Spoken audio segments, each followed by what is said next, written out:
For being late, I'd like to call tonight's meeting to order. Welcome to the May 4th Independence Township Zoning Board of Appeals meeting. If you could, Brian, I guess begin with a roll call, please.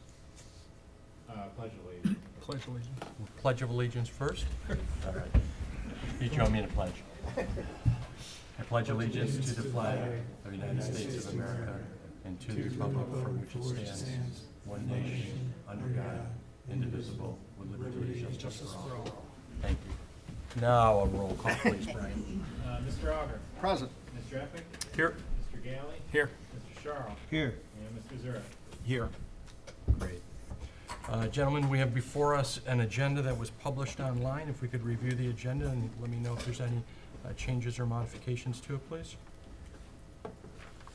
I'll make a motion to approve the agenda as presented. I'll support. We have a motion in support of the agenda. All in favor? Aye. Aye. Great. Again, welcome to the meeting tonight. We have two parts of our meeting, actually three. We have a call to the public, then unfinished and new business. So at this point, we'll move right into a opportunity for public to comment. So anybody that's either online or here in the room, if you'd like to talk about anything that is not on tonight's agenda, now would be the time. So again, anything that is not on the agenda, now would be the time. For this portion and for the others, I'll just say that if you would like to speak, if you'd come forward up to the lectern, introduce yourself, give us your name and your address so that we can put that into the minutes, and then go ahead and talk about that. So again, is anybody here that would like to speak anything not on the agenda tonight? Anybody online like to speak on anything? All right, seeing none, I will close public comment and we'll move on to unfinished business. Again, we have three items on tonight's agenda. The first being an unfinished item that's been before us before, and then two cases under new business. The process will be, we'll call the applicant up or their representative up to the lectern. Again, they'll introduce themselves. And the goal is really just to tell us and the community a little bit about your application, what specifically you're asking for relief from or change of the zoning ordinance from, how that's going to affect your planned project, and obviously how it may impact your property, other properties nearby, and any type of hardships that make that unique to this piece of property. At that point, I'll bring it back to the board. We'll go through and ask a series of questions. Our goal is really just to have a conversation and to understand what it is exactly you're asking for and how that relates to our community and to the ordinance. At that point, we'll open it up to the public. Anybody in the public that wishes to comment, we'll ask you again to come up to the lectern and to introduce yourself and ask your question.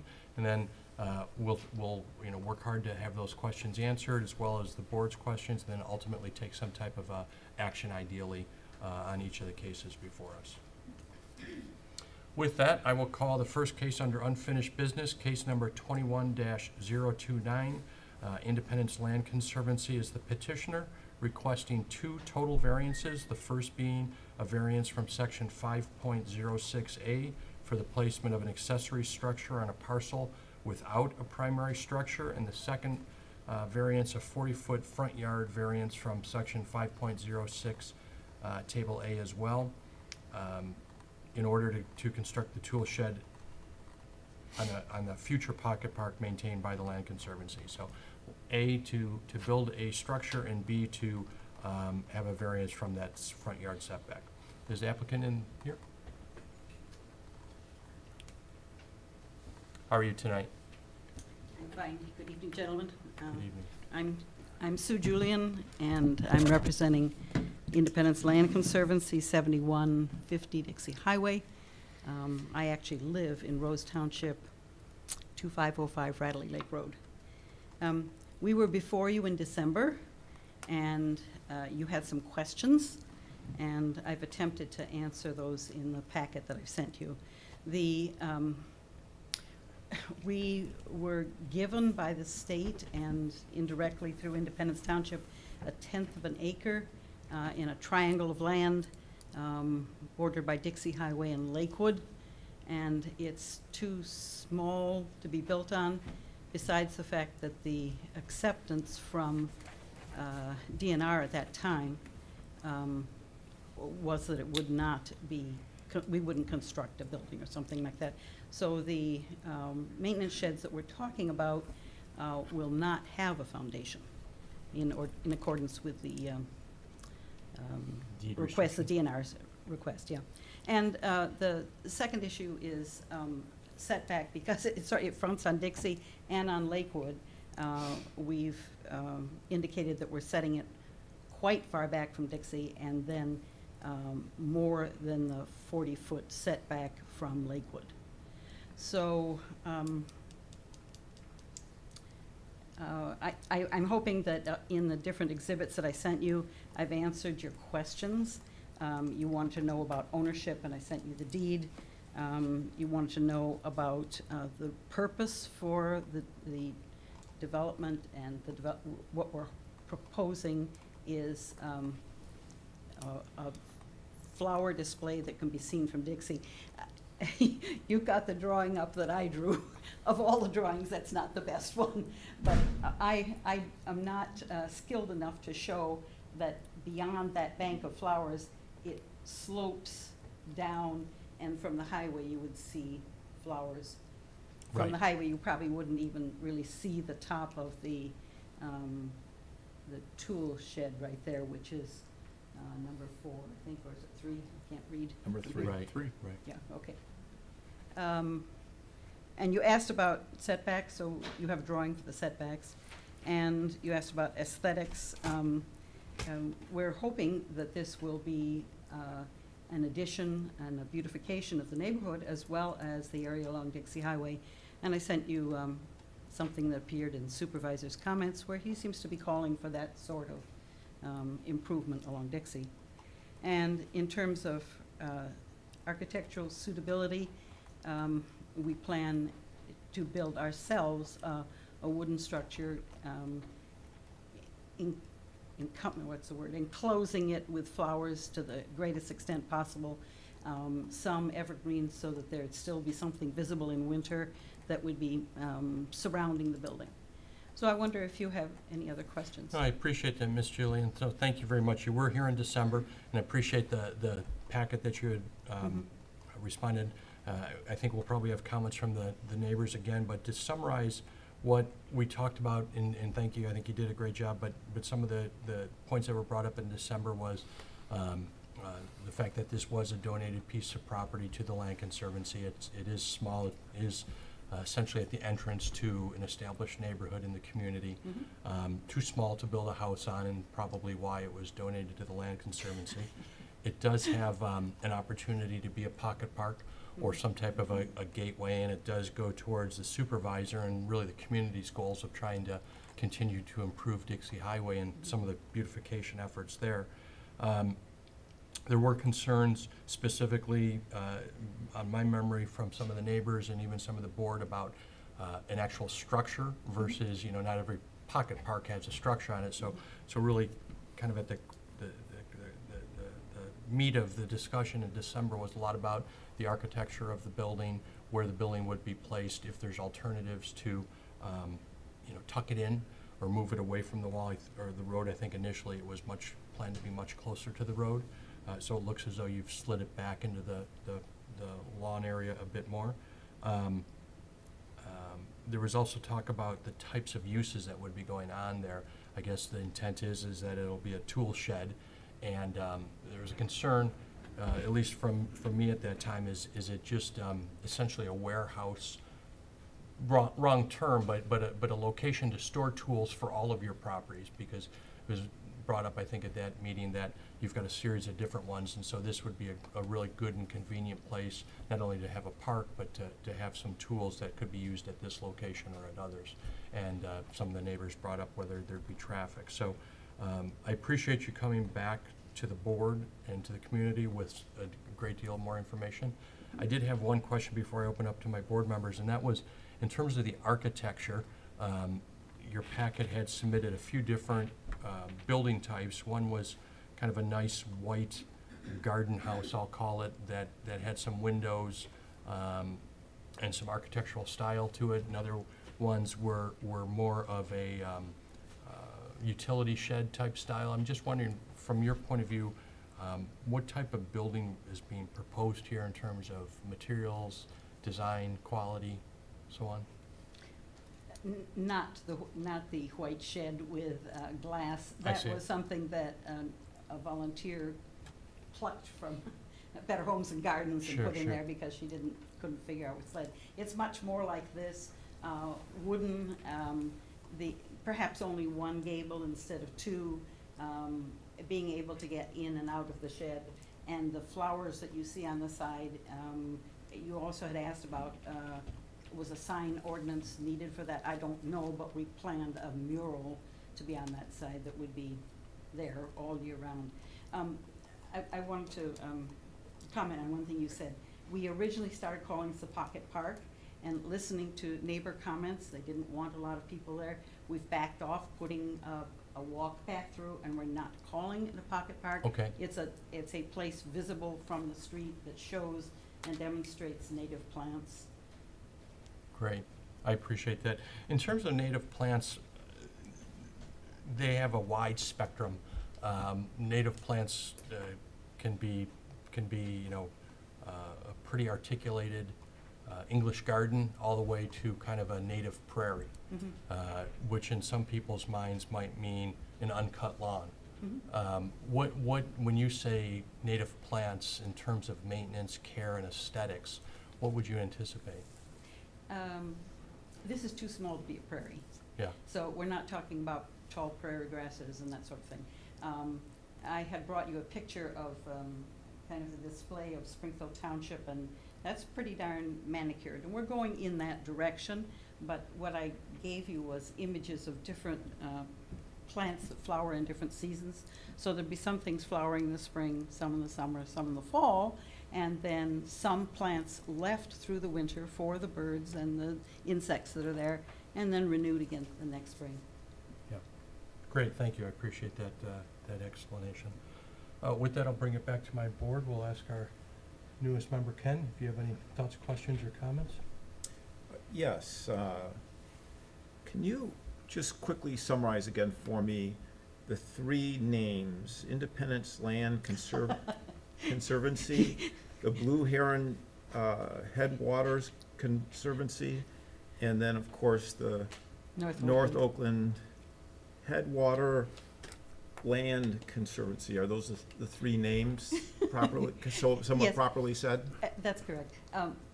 Independence Land Conservancy is our legal name. We have been doing business as North Oakland Headwaters Land Conservancy for quite a long time, but we have started working outside of North Oakland. And when I go to Southern Genesee, they say, why are we working with an Oakland County organization? And we're not specifically Oakland County. So we have just recently changed our name as of February. And I'm trying to get used to answering the phone. Hello, Blue Heron Headwaters. So those are North Oakland and Blue Heron are doing business as names. Our Okay. legal name has stayed the same. And then, so the quitclaim deed will, if an organization pulls the quitclaim and claims that deed, it first goes to North Oakland Headwaters Land Conservancy? Do I have that right? No, to Independence Land Conservancy, our legal name. Okay. I guess I didn't quite understand that on the quitclaim. I understand that that's what it says on the quitclaim deed, but it should show that it was given to our legal entity, which is North Oakland Headwaters. And this Okay. was before I was Oh, even, To the north, I see it now, I'm See, sorry. yeah. Yep, Mhm. I'm sorry. My mistake. And then, just to maybe clarify, I don't remember reading, but the tools that are in the shed are for just this property, or are also for, like, is it the they're going to be Kimball? used elsewhere, They can but use- it's primarily for this property. I mean, we're not going to buy a mower for every property. So if we have one here, we're going to be mowing this property, which is pretty close to needing it right now. But I'll also take it over to Voorhees Beardsley off Clinton Road, so on. Okay. I don't see that there'll be traffic more than once or twice per week. Okay. Because we work with volunteers, we And don't then- have a staff. This may not be addressed to you, but it might be addressed to the board. What prevents anybody from coming back and putting a swing set or a slide into the property? Yeah, I mean, that's an issue that we don't regulate, so play structures and things like that, we don't regulate at all. So really nothing prevents it. Would think if that is a concern and there was any type of a motion, we could include that in Include that. type of an emotion. We don't have any intention to turn it into a recreational park.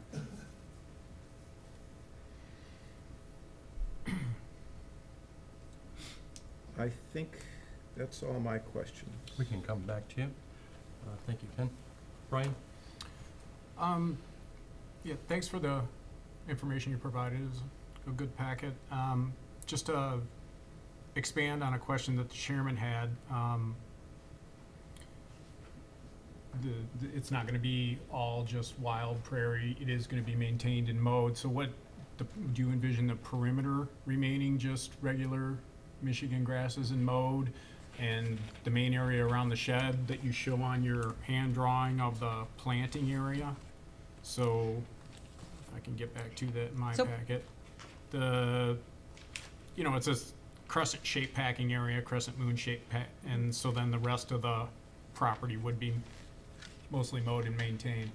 We have a couple of options there. One is putting, I thought I had a picture here, I should have marked it. Using grass with a lot of clover, so it has some more natural aspect to it.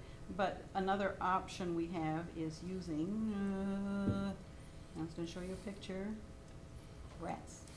Well, and I guess I'm asking for the adjacent residents' Yeah, mhm. sake, they don't wanna see it unmowed for 2 months at a time. I mean, at a minimum, or, a bi-weekly mowing schedule when it's warm. Obviously, in the spring, it grows faster or whatnot, I guess is kind of what I'm getting at.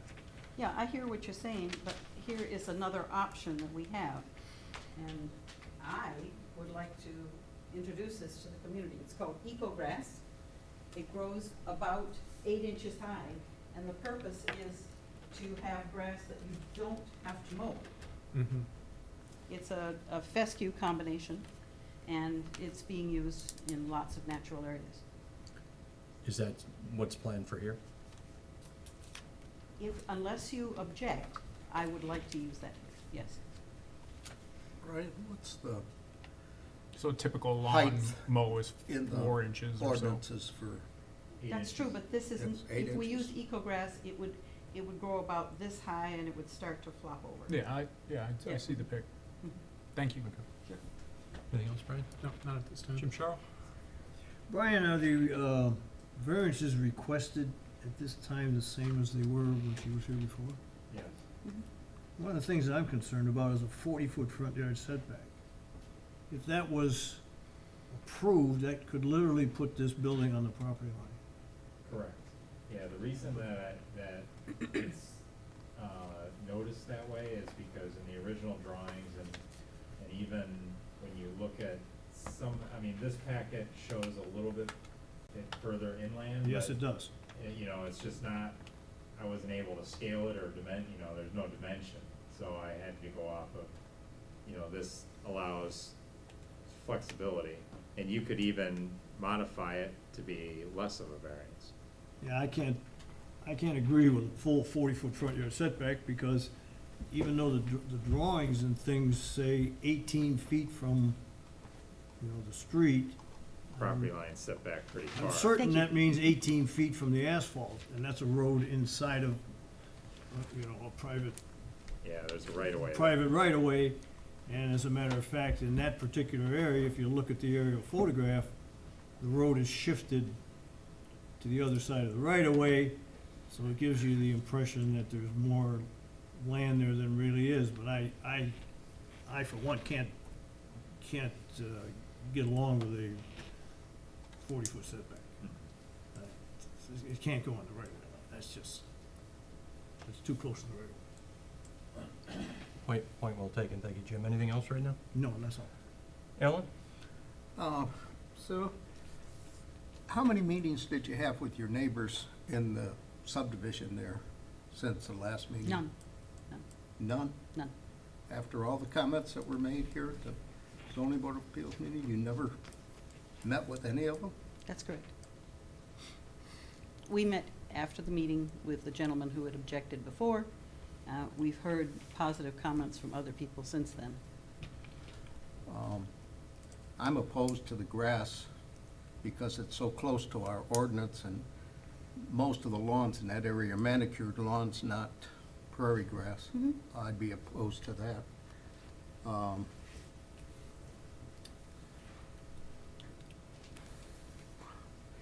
The picture of the shed that was up reminds me of a Rubbermaid shed. And I'd be totally opposed to that. I agree with Mr. Sherrill's comments on the 40-foot. I realize there's frontage all the way around except on the, if we say Dixie Highway runs north and south, which it's running east and west there, it would be the west property line towards the house there.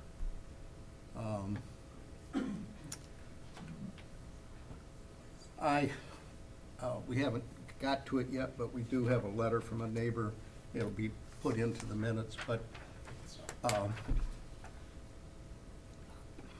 I think the best choice for this piece of property is to get some kind of agreement with the neighborhood that they'll cut the grass and maintain it and let it go and put your efforts in another area.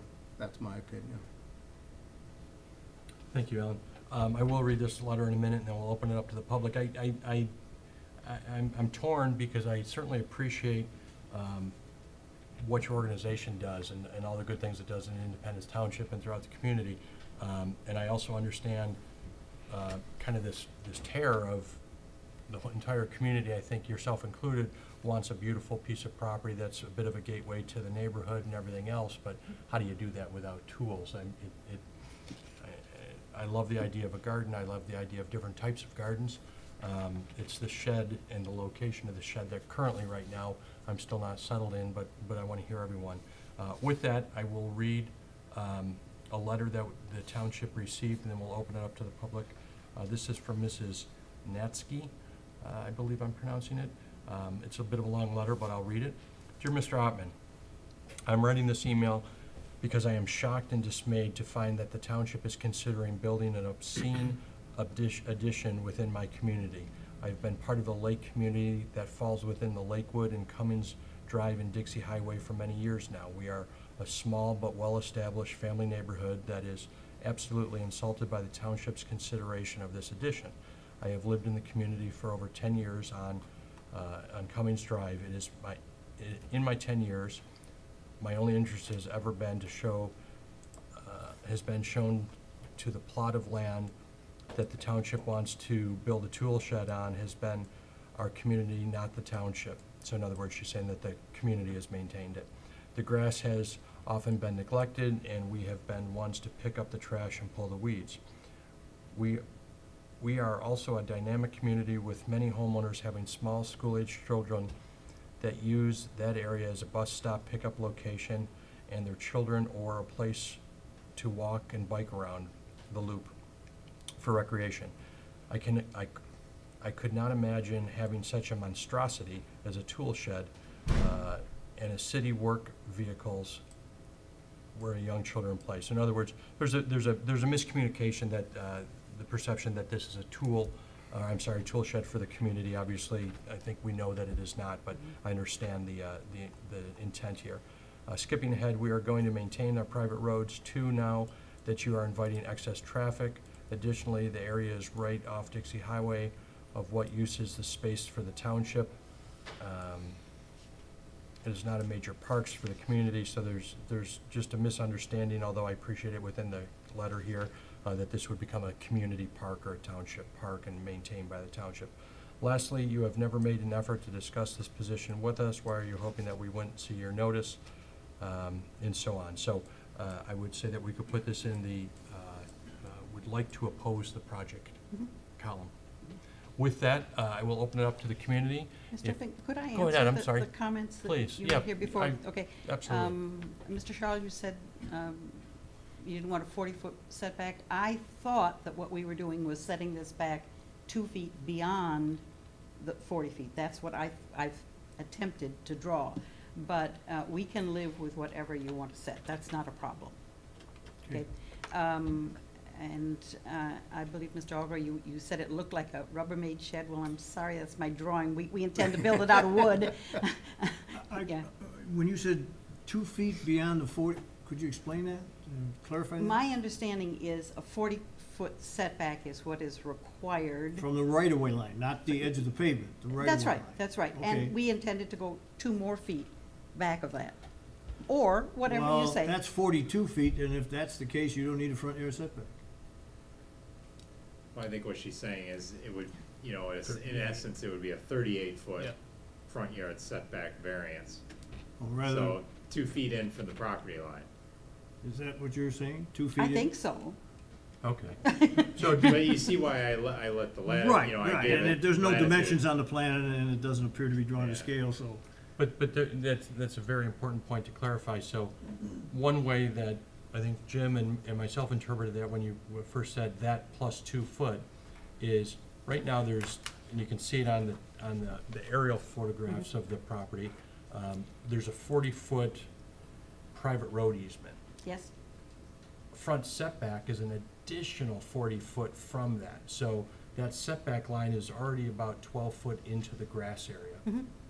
And that's a, you know, kind of an imaginary line that's into that grass area there, you see it on the angle. And a front setback would be an additional 40 foot from that. So theoretically, it could be, I'm kind of guessing on that 12 foot, but it could be as much as 52 feet from the edge of the road Mhm. would be where that shed belongs.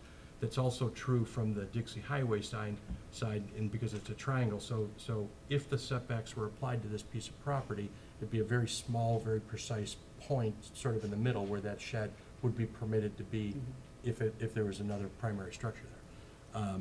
So, to be clear, you're saying you would intend to build this just 2 feet off of that blue line, so you would theoretically require 38-foot variance from the 40-foot requirement. No, that's not what I'm trying to say. Okay, And I please. guess I'm not saying it very well. That there's a 40-foot setback, and we were planning to put the shed 42 feet Okay, back. so That's- That that's, doesn't what- require a variance then. Jim? Excuse me, I'm just going by what I was told to apply for. yeah, no, we appreciate it, but it's important to clear. So, The long side is only 95 feet, Right, so 40 feet off of each one on the long side only leaves 15 feet at the property line that gets way narrower. it would Right. be, you know, essentially in here somewhere?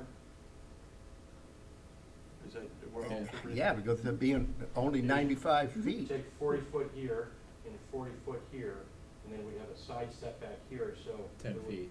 It would be a very, you know, area somewhere Yeah, approximately in there. exactly. it might not even fit. Yeah, I think she's interpreting it as the road, as the setback. That's the trouble with a corner lot. Yes, it is.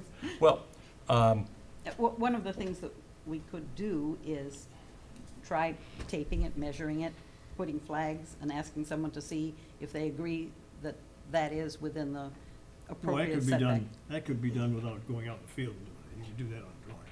yeah, and that's one thing that we do oftentimes, almost always see as an actual site plan with, you know, a scale drawing, but, Mhm. any other seemed to responses me to there some of was a- our questions? I mentioned that we're not intending to make this a public park, Mhm. and I can't remember if there was anything else. But I'd be happy to answer any else's questions. Thank you. Appreciate that, thank you. Oh, pardon me. Go ahead. You said, Mr. August, you didn't like the idea of eco-grass? So we just go back to mowed grass? No? Okay, In keeping with the neighborhood? thank you. Ms. Julian, if you'd like to have a seat, I'll ask members of the public to come up. Again, if you could come up just one at a time and approach the lectern, give us your name and your address, and then let us know your thoughts, please.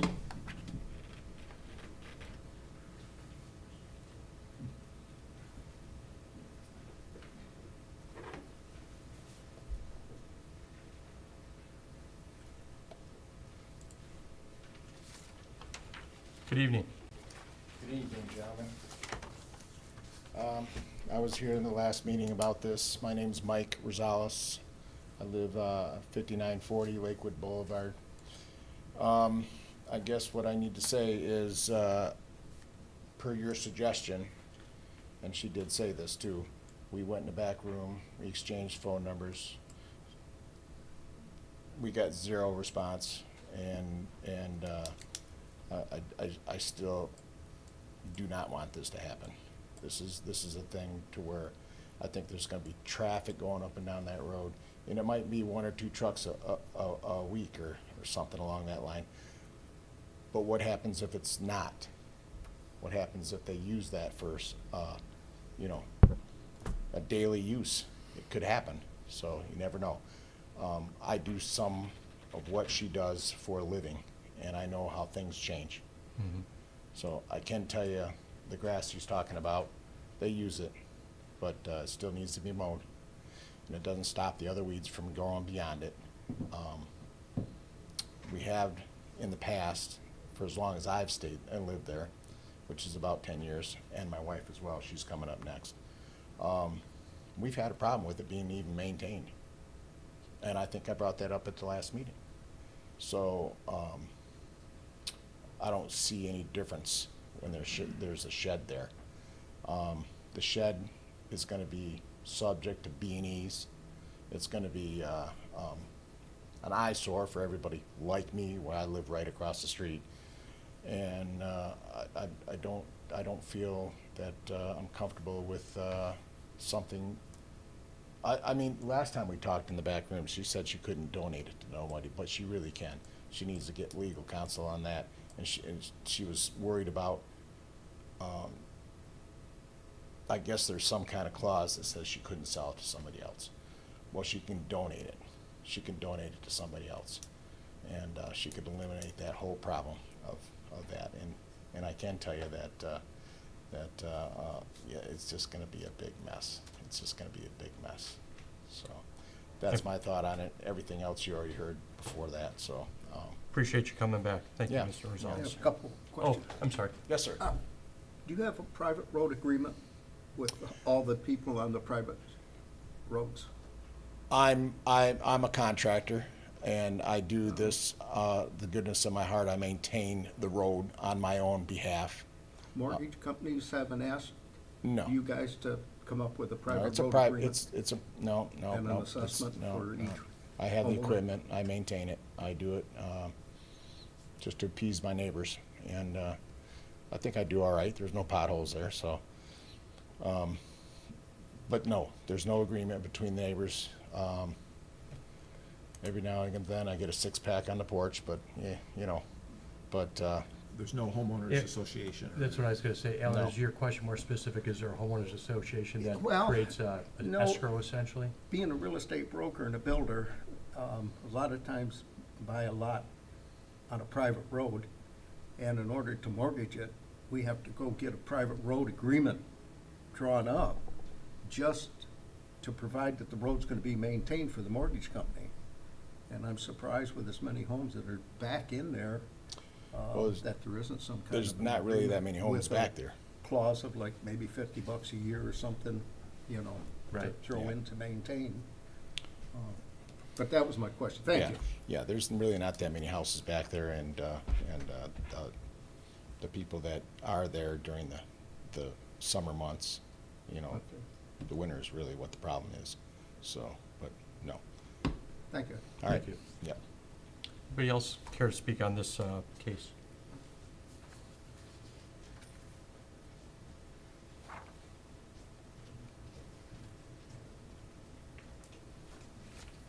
Hi.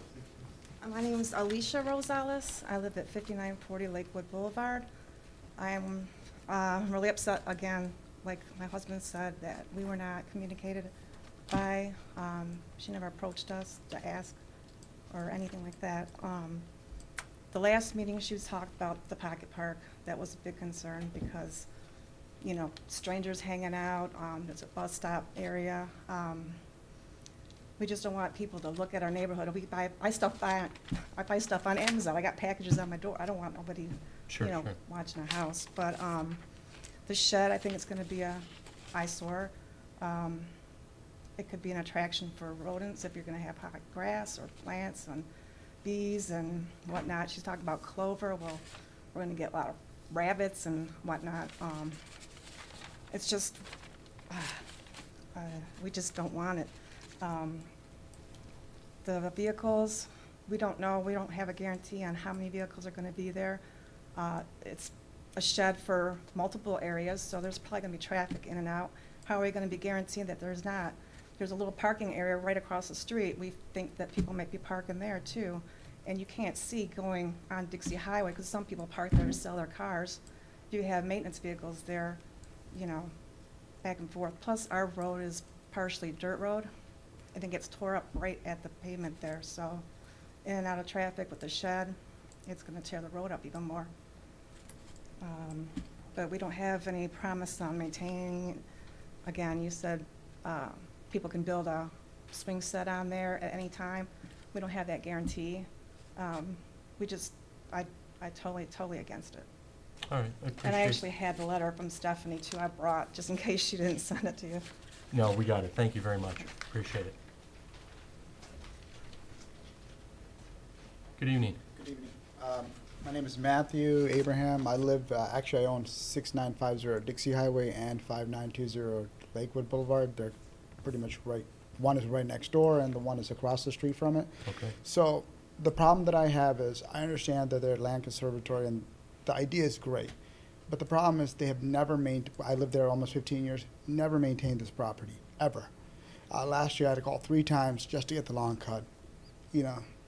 So I don't understand, for a group that is supposed to be taking care of stuff, why are they not even taking care of what they have currently, just cutting the grass?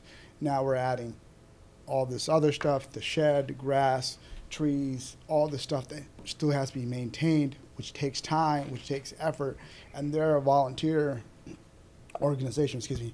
So in that situation, who's gonna volunteer? What if nobody shows up to cut the grass this week?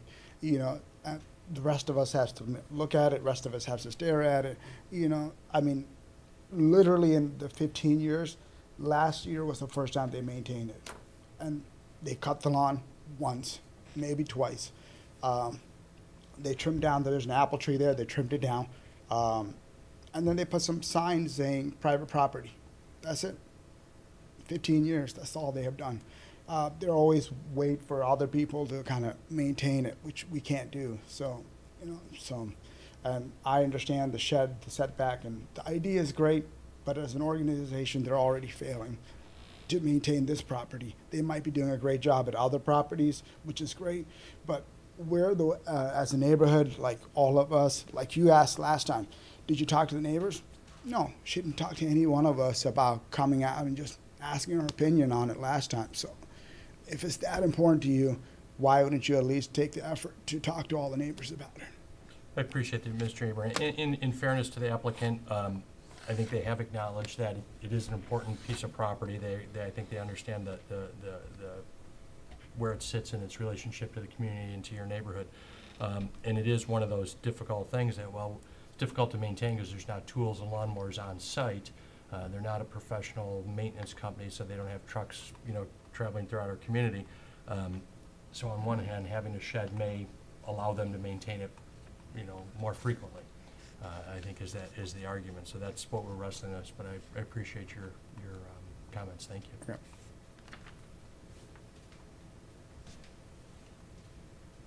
Good evening. Hello. My name is Emily Corduthan. I live at 7020 Peninsula Court, about a quarter mile from this property. I'm also the president of the Board of Directors for the Land Conservancy, and I wanted to answer some of the concerns that have been addressed in the past. Thank you. Somebody suggested that we donate this small piece of property to the neighborhood so that they could maintain it. We actually are not allowed to donate this piece of property. We are an accredited land conservancy. This property was given to us by the state, and part of the conditions of that donation was that we are not allowed to give it to anybody else. We are not in the business of building swing sets, so I can assure you that there will never be a swing set on this property. It's not what we do. We preserve the conservation values, and although I have a swing set in my backyard when my kids were small, but we do not build parks, playgrounds for children with recreation equipment like swing sets. Many of our preserves, many of them are open to the public, but we don't build playgrounds. It is, I agree that this property has been a bit of a problem for us in that we don't have tools, as you pointed out, to maintain any, to mow the grass or to maintain any gardens there. And we have a chicken and egg situation here, where until we get a place to keep tools, we can't maintain the garden or even mow the grass. So there's a bit of a chicken and egg. And the letter that was read by the, one of the other residents was complaining about the township building a building here.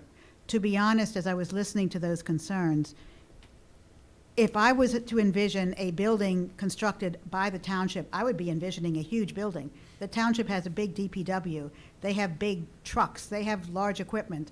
That's not who we are. So please do not visualize what the township DPW would be building if they're not building here. It's a small volunteer-driven land conservancy. We have some staff. But we need to get a tool shed here so that we can mow the grass and maintain the gardens here. I appreciate that, yeah. So the application does, and that's an important clarification, it's proposed to be a 10-foot by 12-foot small wooden shed, so probably very similar to what would be in a lot of backyards, Yes. in our residential backyards in our community, as opposed to a municipal-type structure. Yes, Understood, thank you. thank you. And, yeah, go ahead. Where do you get most of your funding? Donations from people like you. We are a community-funded organization, depending on donations. We would like to be considered our local land conservancy because we protect wetlands and natural areas here which provide our drinking water, which purify our groundwater, which provide places for people to recreate. We have 61 properties around this area, 1,500 acres that we protect. And this little parcel has been kind of a dilemma for us. We don't know how to deal with a 1/10 of an acre of mowed grass. It's the only one of our parcels that is a 1/10 that small and has nothing but mowed grass on it. So we've been struggling to find a good way to preserve the conservation values on this property and put it to good use. And building a native plant demonstration flower bed and with tools to maintain that seemed like a very good solution. I think a corner of a 1/10 of an acre of mowed grass is kind of an eyesore, even if it were properly mowed. Appreciate that, thank you. Thank you. Oh, I'm sorry. Yes. One sentence in this deed. To me, when I build a house, that's developed. Flowers, shrubs, that's developing a piece of property. This says the property shall forever reserved, used, maintained, and preserved as unimproved open space only, and shall be forever kept in an undeveloped, undisturbed, and natural condition. I think what you're proposing is, I'm not an attorney, I don't propose to be, but I would like to see an interpretation of that. I think what they're proposing is going over this deed, and we keep coming back to this deed. So is mowing it disturbing it? Says It just natural. says natural condition. Well, natural Well, that's a is yard, you it was, can't- it was you a can't yard mow it. years ago to that one house. I've lived right close to it for 40-some years. Actually, its natural condition would be considered, I believe, an oak openings environment, which would be wooded. And a mowed grass, as you pointed out, is really not natural. It doesn't doesn't have much in the way of conservation values, which is what we are obligated to maintain as part of our accreditation. So I'm not an attorney, and it's hard for me to read the mind of DNR when they donated that to us a number of years ago. But I really don't believe they would have considered a mowed grass to be preserving the conservation values or natural state. A natural state, according to DNR, would be the native vegetation that belonged here pre-settlement, or some approximation of that, a flower bed. of native plants. We're not putting in petunias and roses here. We're putting in native plants to demonstrate that that can be quite attractive. Okay, thank you. Are you planning on irrigating this area? One of the beauties of native plants is that they have very deep roots. Native plants that are native to this area, they don't need irrigation beyond the first year or so while they're getting established. So yes, we would water it for the first year, but after that, it wouldn't require watering. Those plants would look very nice without water because they have deep roots, 10, 15 feet deep, that are able to reach the water, the groundwater that's naturally there. Thank you. Appreciate your time, thank you. Is there anybody else that'd like to speak? No. Why don't you come up just briefly? Typically, we just have everyone speak just once, Just but what he had mentioned about the deed being undeveloped, wouldn't that shed count as development on the property and not be natural estate? we'll have to look into that. Appreciate it, thank you. Anybody else? Come on up, sir.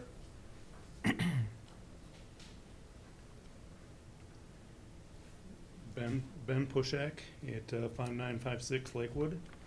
And one, I built a couple of houses in my past. Wouldn't the permit require that it shows the setbacks and where the shed is actually going to be? Because I tend to agree with you that if you take all the setbacks and you do a 10 by 12 shed, it might not even fit on that property, right? That's one, which is one of the variances, change of the setbacks, or not change of the setbacks, okay?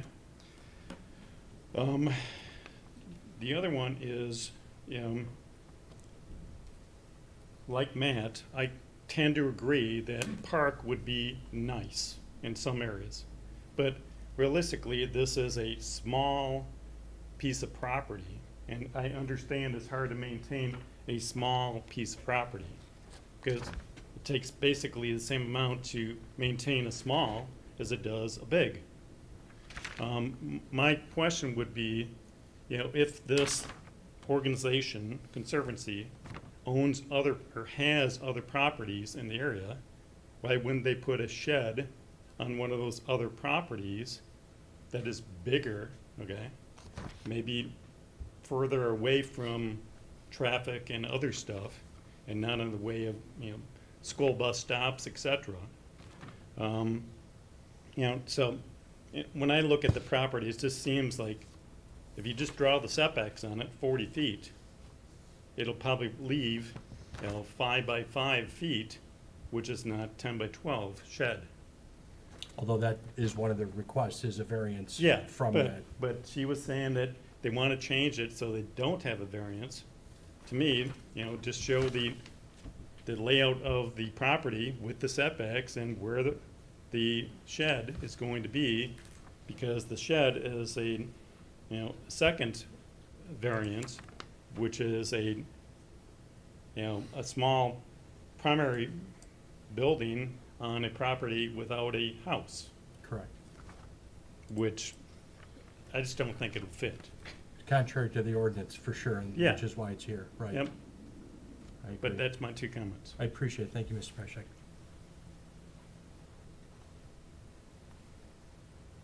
Good Good evening. evening, gentlemen. My name is Beverly Steffens. I reside at 8752 Morning Mist Drive in the township. And I'd just like to say that I respect the Conservancy. I support them. I support this initiative. I think it's a good alternative and much better than simply a mowed lawn. I think it is not attractive now. I've driven by several times. And I think what the Conservancy is proposing with the native plants and even native grasses, I think that would be very lovely. And I think it would be pleasurable driving by it on Dixie Highway. I appreciate that. Yeah, I think it could be. Thank you. Thank you. Is there anybody else from the public that wishes to speak on this? Is there anybody online that wishes to speak on this case? Seeing none, I will bring it back to the board and close the public comment portion of this. There's a hand raised. Oh, I'm online. sorry. Someone online, LN, I can't read the name. Thank you. Brian. My name is Warren Atsky. I live at 596 West Cummings Drive. My wife was the one who wrote that letter in. We have a pretty big, issue with this going in right here. It just, I guess like Mike and some of the other neighbors said, all our neighbors are pretty tight knit. We all pitch in and do the amount of work, in our neighborhood. And to see something like this go in, it just says eyesore. And nobody in this community was asked about it. If you were to go house to house, I bet you almost every house would tell you no. So I understand when people drive by, they don't see, they see a mowed grass, but we see, and actually, if it was mowed, which is what hasn't been for a number of years, would be just a nice lot that looks like a continuation of my neighbor Matt's house right there next to it.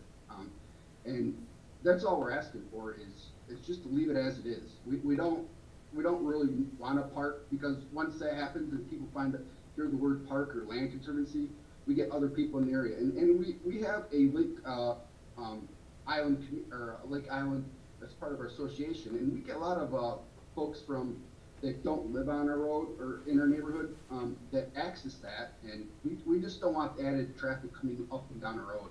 It's already bad enough with folks just driving by for the heck of it. We don't want anyone else that's not living in the neighborhood to come down here. It's a private drive. We own half the road. Our property lines go to the road, so that's it's not something that needs to be developed on. It doesn't need a structure on it. We would just like it to be as it is, mowed, and that, I guess that's all we're asking. I appreciate that. Thank you. Is there anybody else in the room or online that would like to speak on this? Is that in the second hand up, BT? Yep, hi, can you guys hear me? We can, thanks. All right, my name's Ben Tevitt, I'm at 6000 Lake Boulevard. I guess just to echo some of the concerns of the neighbors, I won't reiterate them, but there is one point. I know at the beginning of the meeting it was really stated that the goal here is beautification of the lot and the Dixie Highway corridor. I really think that could be accomplished without a shed. And I know there was a comment regarding chicken and egg, and we need a shed there in order to beautify the lot. I've actually done some work with the Conservancy. I volunteered, and the properties I went to did not have a shed, and we went there with the tools that we needed and the vehicles that we had. So I invite the Conservancy to beautify the lot, but I really don't think a shed is needed to do that. So yeah, that's really all I have to say. Thank you very much. Yep. Or anybody else in the room or online? We'll have you up in just a minute. All right. With that, I will close the public comment. Ms. Jillian, if you want to come back up, I appreciate it. Bringing it back to the board, and I guess I'll open up and then we'll continue the conversation and have other members weigh in if they'd like. I think it's important for me to remind the community what the role of the zoning board is. And at the end of the day, we're not here to regulate or have the ability to regulate landscaping or grass. That's our building department.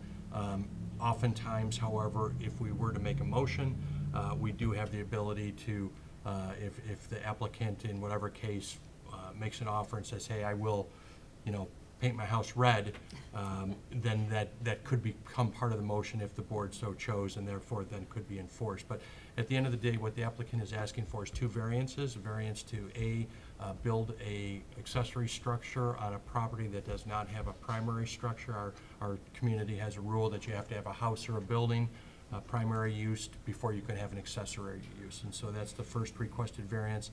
The second is we have setbacks on all of our properties. In this case, from the front of a street under this zoning, there's a 40-foot setback. And so the applicant is I think, open to suggestions or discussions of exactly where that accessory structure would be built, but the application is asking for a complete relief from that 40-foot setback. So Mr. Sharrow rightly points out, if the board was to take action and approve that variance, theoretically that structure could be built right on the road easement or the road right-of-way as it's currently being called for. So we appreciate the community's comments in terms of what type of landscaping. I'm a landscape architect, so it certainly is dear to my heart, but as it relates to the application, we're here really looking at two different things tonight. So with that, did you have any further thoughts? Yeah, it's, I'm just hearing different things that were said. The reason that we can't offload this property, which if we had a choice, 1/10 of an acre is not, it's a burden to us, is because under our accreditation, we have to we promise to maintain the lands that we have. So it's not, in Michigan law, it has to do with the type of organization we have. That's the first thing. The second is, it's not true that it has not been maintained, but I'm totally in agreement that it's not been well maintained. We tried making an agreement with the neighbor in return for privileges that person was supposed to mow, and that frankly did not work out well, right? We also had another neighbor who planted trees without asking on the property. We had to ask that person to remove the trees. We have been doing what we can to take care of it, but we thought that this might be a good use for the neighborhood and would solve 1/10 of an acre, which to us is a problem. The reason that we want a shed is we want to do a good job of it. We want to have the tools on site. Who was asking about irrigation? I've forgotten. Okay, yeah. So in the first year, to get natives established, you need to be on site. You need to mow. You need to irrigate, weed especially, and that's why we want to have a structure there. Someone else said, "Don't you have other?" Oh, the gentleman who came up here said that. Don't you have other properties? Yes. And we have a great deal of things we need to do on other properties, and we're looking for other locations. But what we're trying to do is maintain this one, and that's why we're asking for the shed. Understood. Thank you. With that, I'll bring it back to the board. I appreciate everyone's thoughts and discussion. Is there anybody else on the board that has any further thought, or if not, we can start to entertain motions? Well, I got kind of a thought that maybe does not make sense, but talking out loud with the board,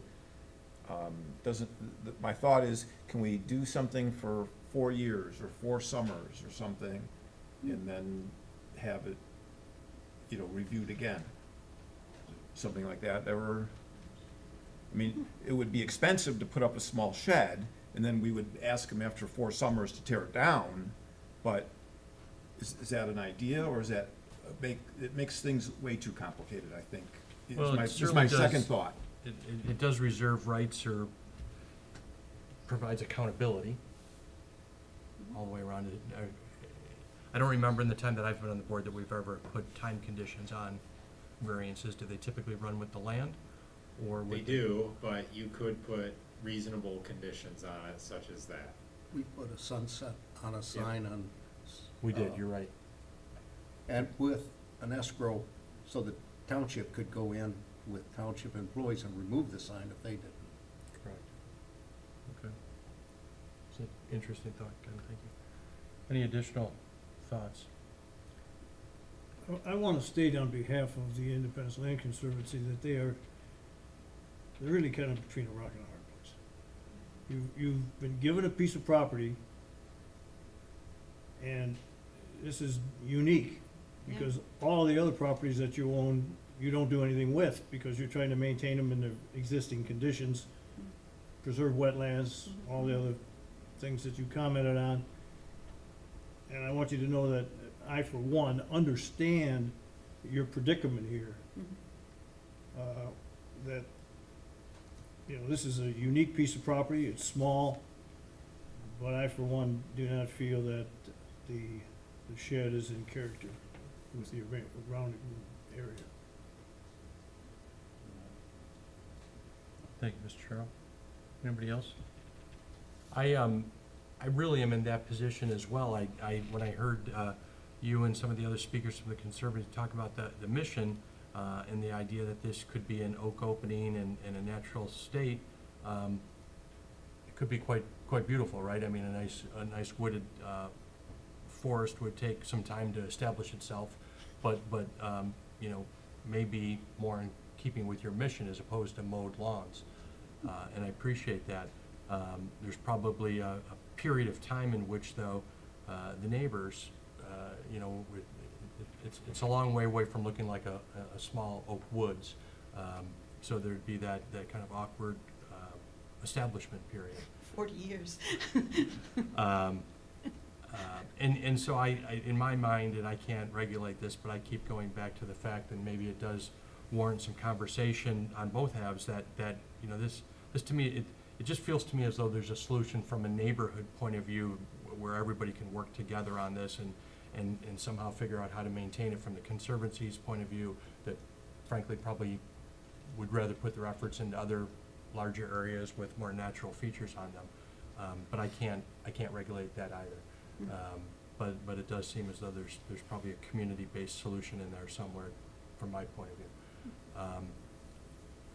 With that, I'm having trouble supporting purely from a zoning board of appeals point of view and an ordinance point of view. I'm having trouble supporting a shed because at the end of the day, I'm having trouble establishing a true hardship other than just the predicament of the legal constraints of this organization. But you know, our ordinance typically looks for hardships unique to that piece of property, and so I'm having trouble establishing a hardship for a shed, particularly a shed that would encroach on the front yard setback so drastically. Any other comments or thoughts or motions? I'm in agreement with Jim. I live across from the Conservancy's land on White Lake Road, and right now we've got ATVs all hours of day and night running all over that property. There's no way, you can't call the sheriff's department. You know, if somebody was to do something on the property, they have the rights to do it, but nobody else does. It's really, I'm in total agreement with Jim. Mr. Argo, we don't own that property. It's owned by Victor International, and we have been calling the sheriff all this last week, and we've gone out and posted signs, but we don't own that property. In That's this not- case, we do, so we have more rights in this little tenth of an acre than we do. Okay. And we are really upset about what's happening over there. Understood. Do we have any further discussion, a motion?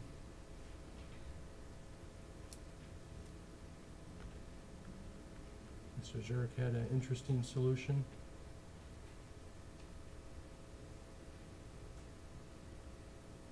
Well, if we attempt to talk about that, solution for 5 summers after the shed is built.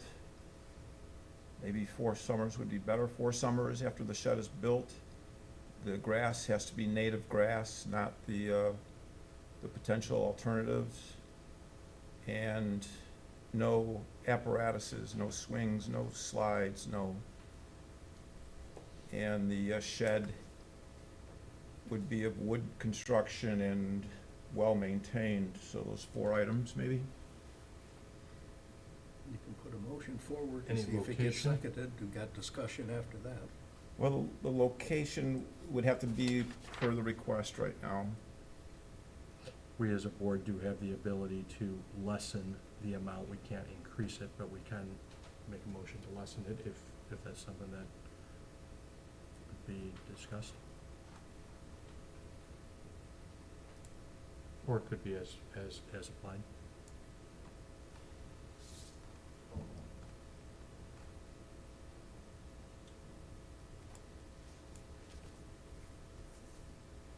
Well, maybe we could make it a 20-foot setback. Variance. Is there a motion in there?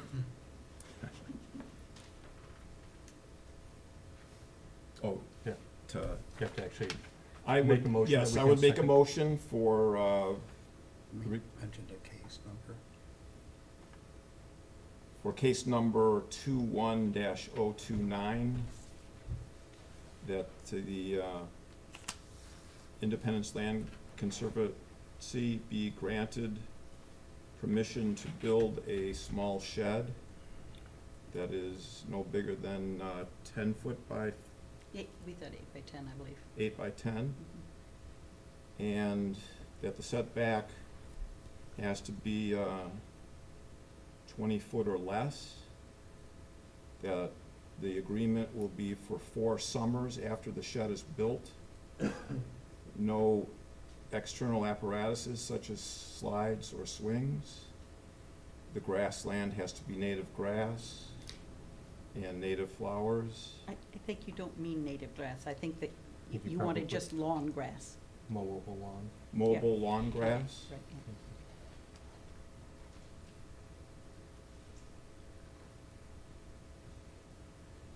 yeah. And then, of course, the first variance on not having a primary structure. We have a motion, do we have a second? I have 2 comments on the motion. I believe you said 20 foot, or I think you phrased it in the reverse of what it should be. You said the variance had to be 20 foot or less, doesn't have to be, Or more. yeah. I thought he said the reverse Essentially a 20-foot variance. would be the maximum allowable. And I believe you were talking about adding a sunset provision. Did I miss that, No. or did you not choose to add that? Yes. Okay. 4 summers after the shed is built. What happens then? Shed's removed? Then she has to come back in front of the board.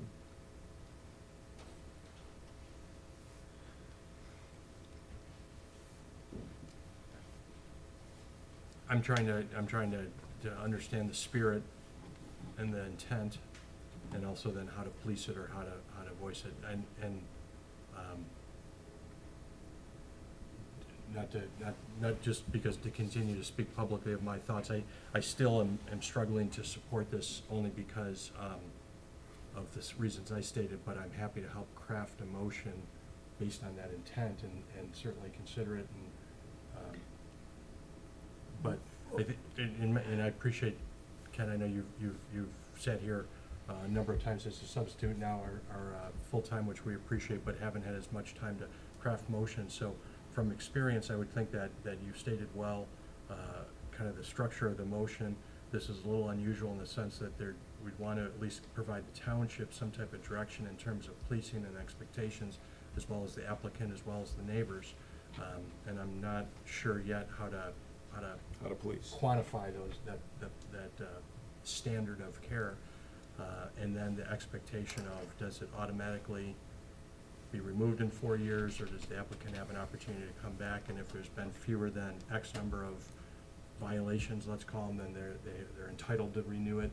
So we'd have to really think that through. And then Mr. Auger pointed out, in case we did similarly, we held a bond, that it had to be removed, it could be removed. The purpose of the shed is to store equipment that can maintain the site and to cut the grass. What is she going to be asking us in 4 years? To continue to maintain it? Or what? To ask for indefinite or final decision.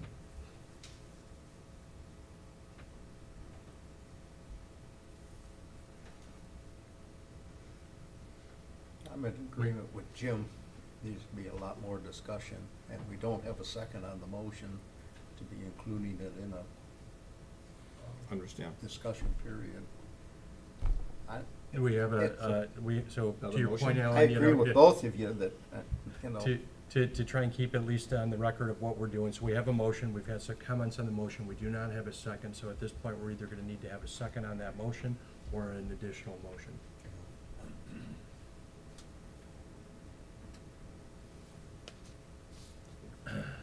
I will make a motion, just so that perhaps we can bring this to a vote, and typically when we make motions like this, or I'll make a motion in the affirmative, and then the board could vote as they see fit. So I will make a motion, hearing no others, In the case of 21-029, the Independence Land Conservancy,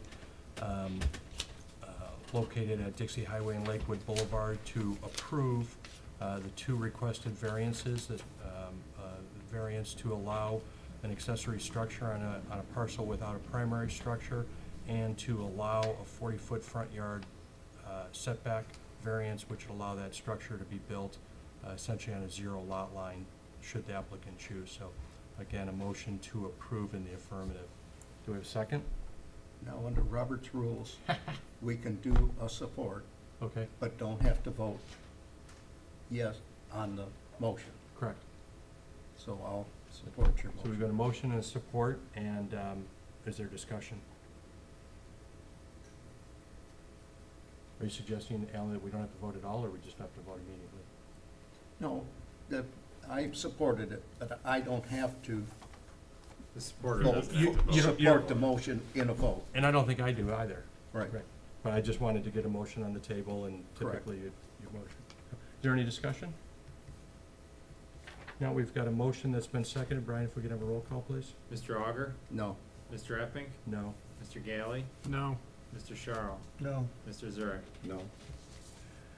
I'm sorry, we appreciate the time, we certainly appreciate the community's time. I know that there's a solution out there. I would encourage the community to keep working with each other. It seems like there's very, very similar goals. And then maybe it's just a question of getting in there.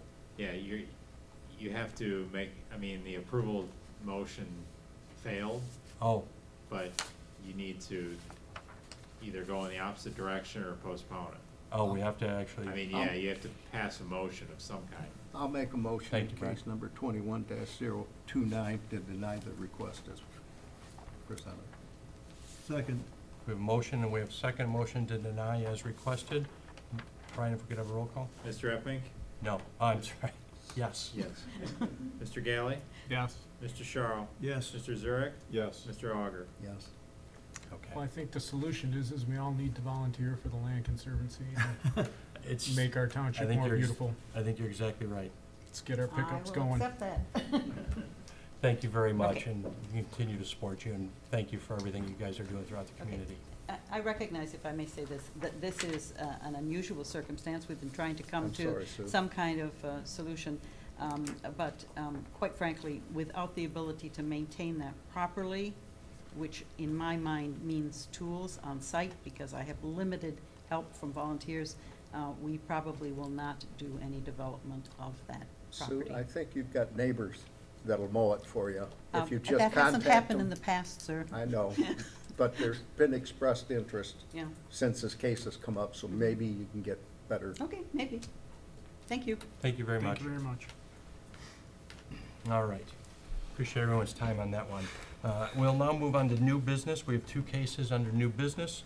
Case number 22-008, Mr. Jeffrey Rosselli, petitioner, requesting two total variances, a 5.3 front yard setback variance and a 32.5 front yard, rear yard setback variance, both from sections 4.06, D, table 4.06, in order to construct an addition on a home which is located at 6510 Northview Drive in the R1A single-family neighborhood. Mr. Chair, if I can just give a brief summary I of was this. gonna say, we've seen this before, right? Yes, yeah, we saw it back in 2020,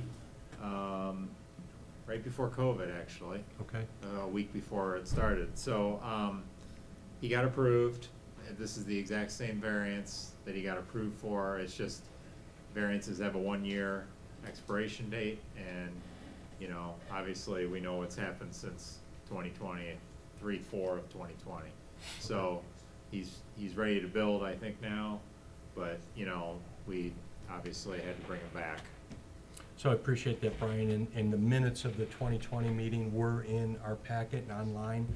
So I read them, I think the board has read them, and we kind of went through the issues there. We could revisit that because, you know, for the public and for our board, since that time, just revisit what the application is, the situation of your neighborhood over there, and Okay. welcome to the board. All right. And if you could introduce yourself. Again, Jeff Roselli. I live at 6510 Northview Drive in Clarkston. Again, I apologize for bringing this back and using up everyone's time, so I'll try and be expedient here. Again, I've lived at the current residence for 19 years. This is, a great neighborhood. Love my neighborhood. It's a neighborhood where 32 of the 41 homes do have some sort of addition on them. This lot is at the unique end of the neighborhood where it is in fact 150 feet wide, but only 100 feet deep. So given the existing setback rules, nothing technically could be built on that property. Right now, the back of the home is already in violation of that ordinance at 31.5 feet, and the garage itself is at 24.8. So again, at the back of the house, it's already in violation. At the front of the house itself, the front of the house is at 41.7 to the 50-foot requirement, and the deck, although not a permanent structure, is at 34.7. So the intent of this request is to add structure over the existing deck in the front of the house. That would, again, not exceed the footprint of that deck. So that would take, in fact, the variance to the 15.3. And then it would add a 24 by 14 section off the northeast corner of the house. And the garage would be built off the west side of the house at a 24 by 46. And that would maintain, again, in the spirit of the original variance at that 17.5 distance off the back line. Again, versus the current worst case of the garage at 24.8. Okay. I might just make one comment. Go ahead, Al. In addition to all the other, the properties all behind this to the north and behind his house is a parking area for the North Oakland Headwaters land. Right. And all that property to 75 is under their control. It's naturalized, Yeah. undeveloped, no sheds. Right, okay. And I know that was a point of contention last time. Is that property buildable such that this structure would be uncomfortably close to something else? And obviously, that's not the case. Yeah, it's not gonna happen. Appreciate that. So, you've provided nice documentation in the packet. To be clear, you've got an existing porch, which is not part of the setback because it does not have a roof but now you're proposing a roof, so now that essentially isn't coming any closer to the road, but it does require this acknowledgement of the variance, because it's gonna have a roof and a gate. Correct. And again, then the garage, which is set back currently, that the existing garage is essentially gonna go away, and the new garage is gonna move slightly more to the west, and it looks like it's gonna be brought to the same plane as the front porch. Correct. And then there's an addition where the back of the garage and the back of the house will both go to that 17.5 foot from the property line. Correct. Okay. Is this essentially the same plan as that was here? The only real difference you would see is while the north side of the house has a U shape now, previously it was straight across. Okay. And that required pretty much a complete tear down to the foundation in order to add new roof structure over the whole section. This actually preserves the roof line through the east-west portion of the home. Okay. Okay, great. Alan, any other questions? That's No. good for me. Jim Charles, any other questions? No. Brian? No, just a comment. I think your plans look really good, and I obviously remember the case and, the large parcels to the other side of Perry Lake Road and the nature preserve behind it. Essentially, it's, not affecting the neighbors, so. Ken, any questions or thoughts? No, I think we're good. It's interesting because it is, on paper, maybe a small lot, but when you go out there and up and down the street, the homes really do have a pretty generous front yard, and so you're essentially respecting this. You've got a big side yard compared to what your survey shows and as it relates to going out to Perry Lake, so I think that the house is gonna certainly be improved and made slightly bigger, but I don't think that there's gonna be a measurable impact to the neighborhood other than a positive impact, but from a setback point of view. Have you, and we'll open it up to the public in a minute, have you had any conversations with your neighbors? Are they aware of your intent in Yes. changing these setbacks? Yep, they actually received the same notice that everyone what's on. So Okay, they're, both the neighbors to the west and the neighbors across the street are aware. okay. Brian, has the town received any written notification on this? No, no comments. All right. At this point, then, I'll open it up to the public. Anybody in the room or online that would wishes to comment on this case?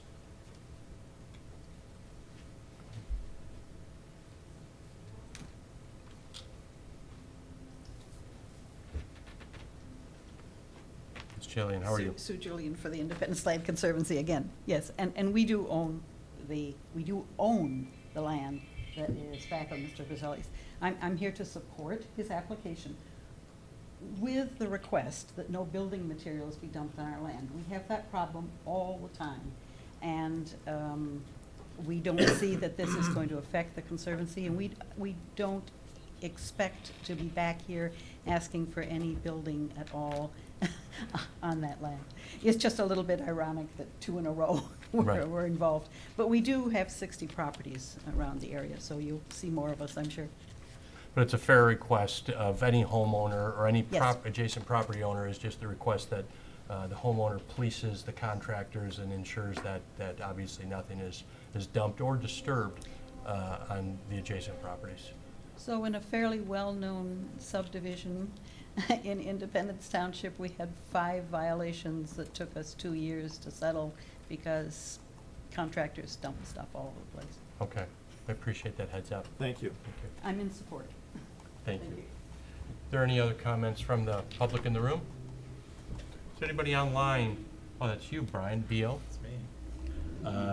Hearing none, I'll ask Mr. Roselli to come back up. Any other comments from the board?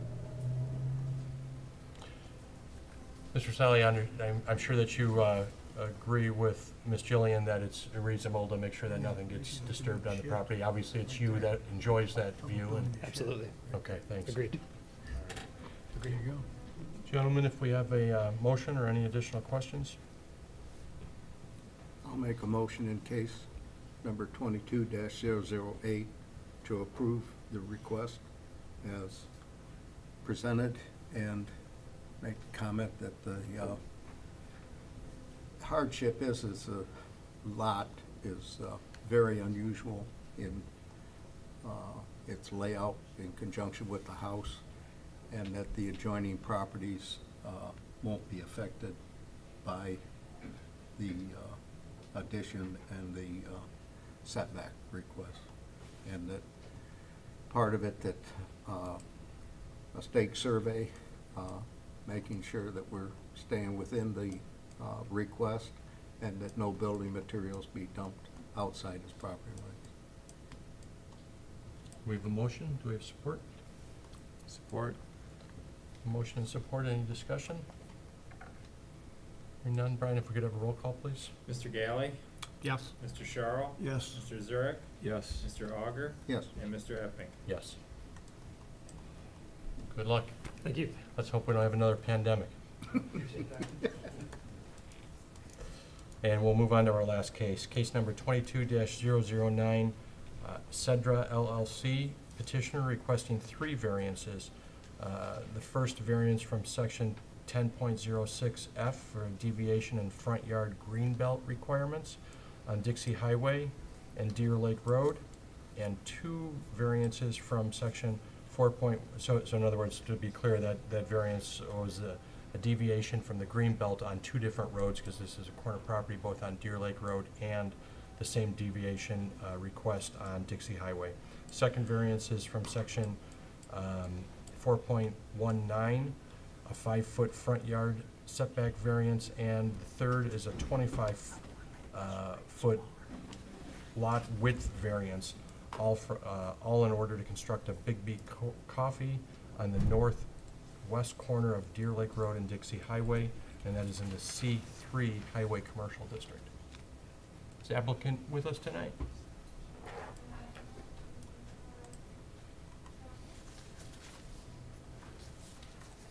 Good evening. Good evening. My name is Jeffrey Ferwetta. I'm with Sedgwick and Ferwetta Architects, 410 East Court Street, Flint, Michigan, 48503. So we received your packet. Your intent is to build a Big B Coffee with a drive-through. And our role here at the zoning board is to talk about requests for deviations or variances from the ordinance. And so you've asked for 3, one for a green belt, a required green belt, which is essentially a distance and a planting, landscape planting request or ordinance requirement, and you're asking for that deviation from both frontages, essentially. Dixie and Deer Lake, and then the others are setback variances, or the middle is a setback variance, and then the third is a width to ratio setback. Brian, am I clear that there's a shared driveway or road on the backside, the east side? Does that require a green belt? Yes, this essentially has 3 front yards. So is that noticed, or is that part of the deviation for green belt? I don't know the name of No, that I think road. we were considering that a rear in this particular application, though. So, Through the planning commission. so it's not a front Yeah. green belt. Yeah, I don't think there's formal frontage there, because the way the road commission abandoned that road many years ago, it was kind of a confusing point, during the planning commission discussion for the special land use, Okay. which was approved, a couple of months ago, I think now, so. Yeah, this petitioner has been in front of the commission, I think, twice, and we've had many meetings with them. And each petition, the building has shrunk in size. It's about half the size that it originally was. On this piece of land? Yes, yeah, we've been working with the petitioner, and they've been very cooperative with the requests of both ourselves and the planning commission. I appreciate it. I cut you off a little bit in the beginning. Was there anything else that you'd like to tell the zoning board of appeals about? No, sir. What I would assume is that the primary, well, yes, sir.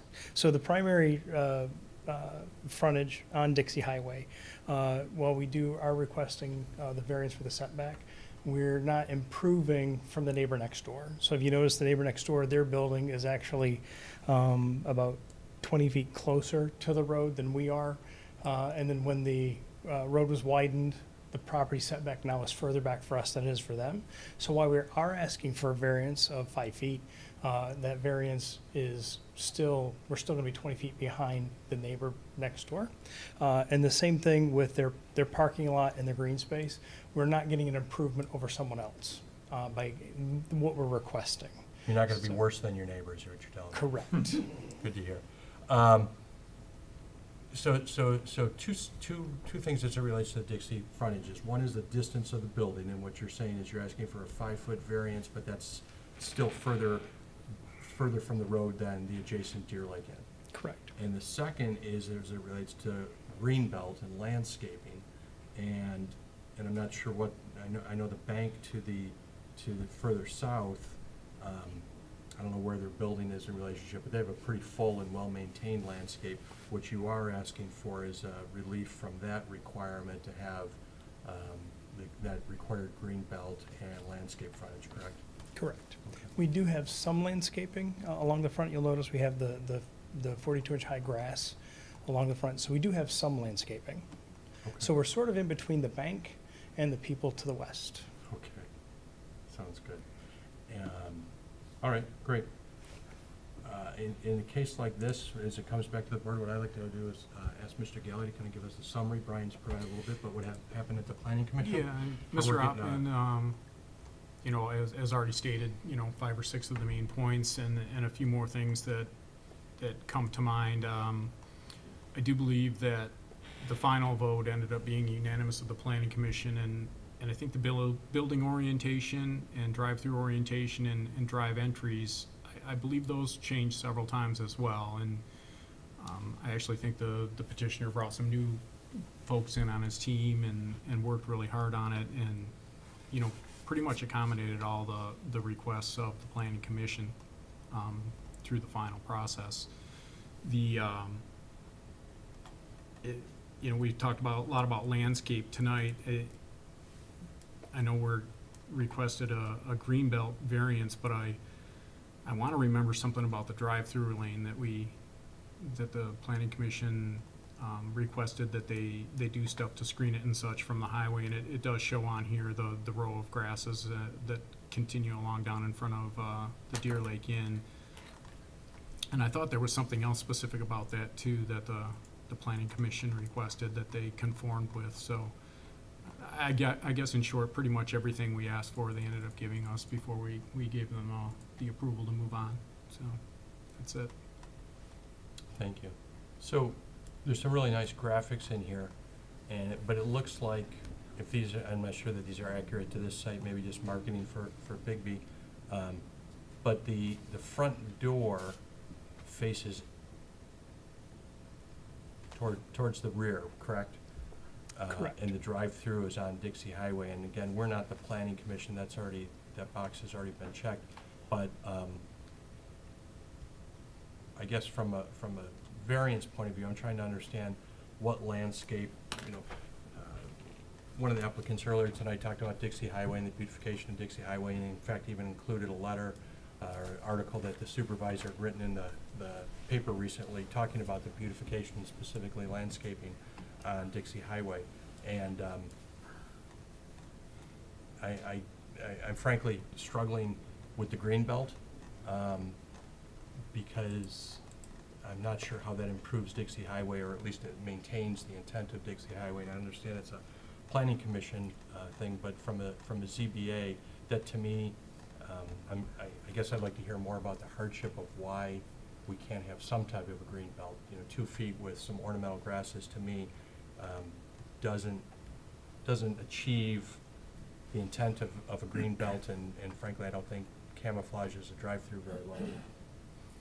I think it was, the point of that was a building orientation standpoint. I think the building was toward the middle, orientated differently before, but then taking neighborhood input from the neighbors on Deer Lake and the tree line in the back and the amount of parking that was needed, the amount of underground storage detention that's needed, I think we pushed it up to, closer to a build-to line type of scenario into the green belt is what generated that. So I think that was more of a building orientation thing that generated the need for the green belt. And this was the conceptual site plan, so when it comes back for final, they're gonna have to obviously have a full landscape plan. The reason for the green belt requirements ultimately is because the parking is in the front yard setbacks. So when that occurs, you can see they've proposed some trees out on Deer Lake Road in the right of way.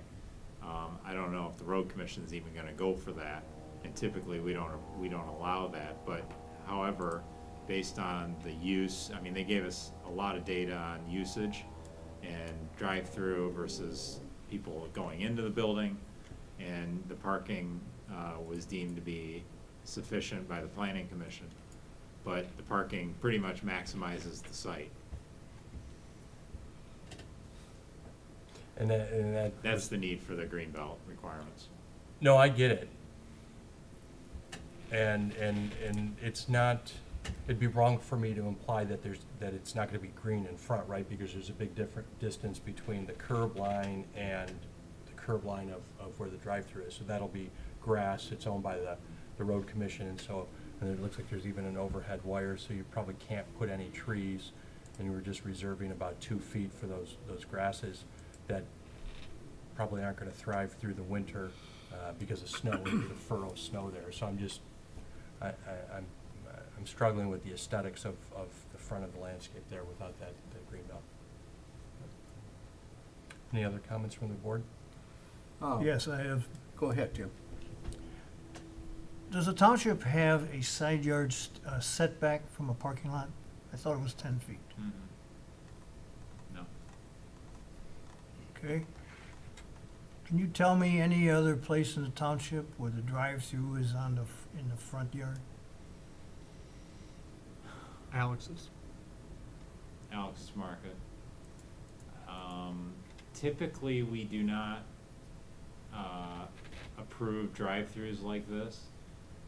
Traditionally, we've always pushed drive-throughs to the back of the property. Mm-hmm. However, with the uniqueness of this lot and the size of this lot, this was a much better approach than what they previously had, which was having the building on the west side of the site, and the drive-through on the west side, the very far west side. And this allows them the stacking space they need, and we were only okay with it because their intention of putting plantings there to essentially help screen the headlights on Dixie for the northbound traffic. I noticed the petitioner, I heard the petitioner compare his site to the Deer Lake Inn. You're more than well aware that the Deer Lake Inn is many, many decades old, and it was a non-conforming use. So I find it a little hard to compare yourself to, the Deer Lake Inn, which was a bar many, many years ago. Hotel. And, pardon? Hotel, Yeah. 150. It seems to me that any hardship trying to fit the things that they're proposing on this site are driven by the fact that it's a drive-through facility. I don't consider that a hardship when they're creating it themselves. Because this site, if it didn't have a drive-through, there would be certainly a lot more flexibility. So I question hardship, seriously, in this case, because I believe they're creating their own hardship.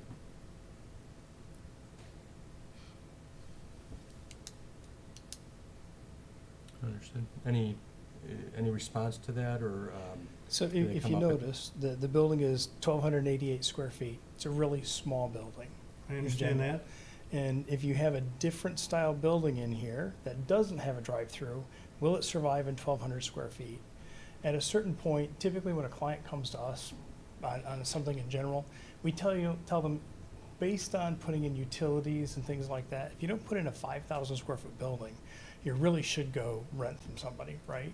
So to develop this property properly, this is probably the smallest building you can get to put on this property and effectively have it be successful. So looking at that, if we could get a variance for some parking spots, then we could push things back a little bit and get rid of a little parking, and that would allow us to increase the green belt.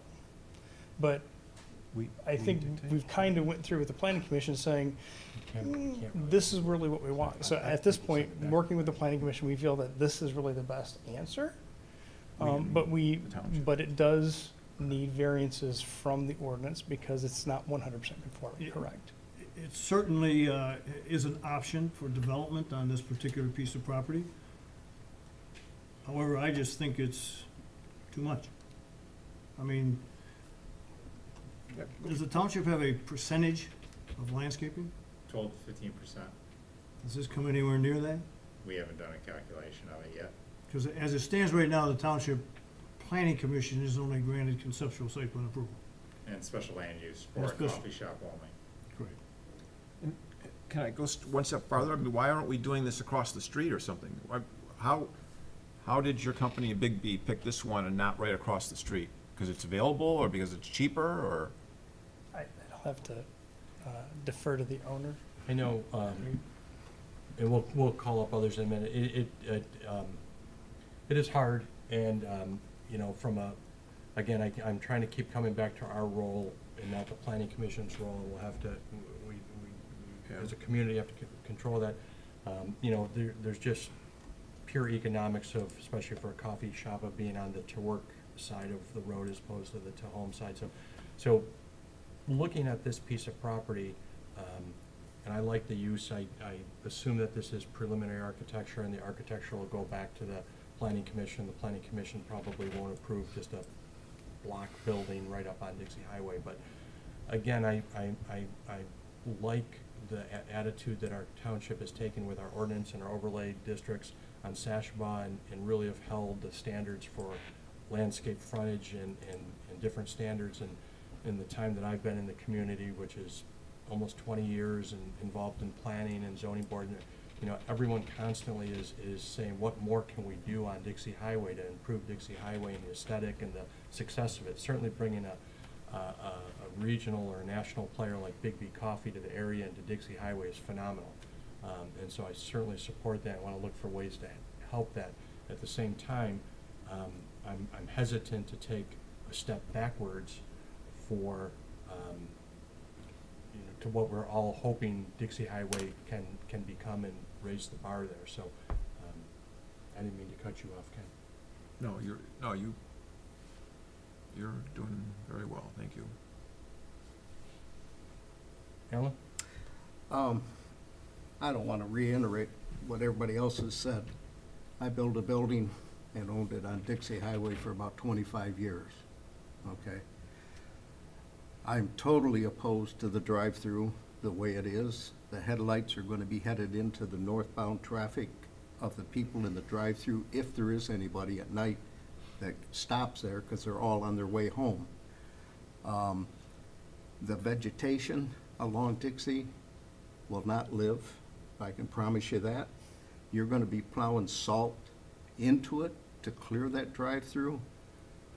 The salt that comes off of Dixie Highway, let me tell you, it's horrendous. You won't keep plants in islands in a parking lot because there's no way to plow around them unless you got an end loader and you're going to remove it. You've got no storage space for snow. It's a sloped lot.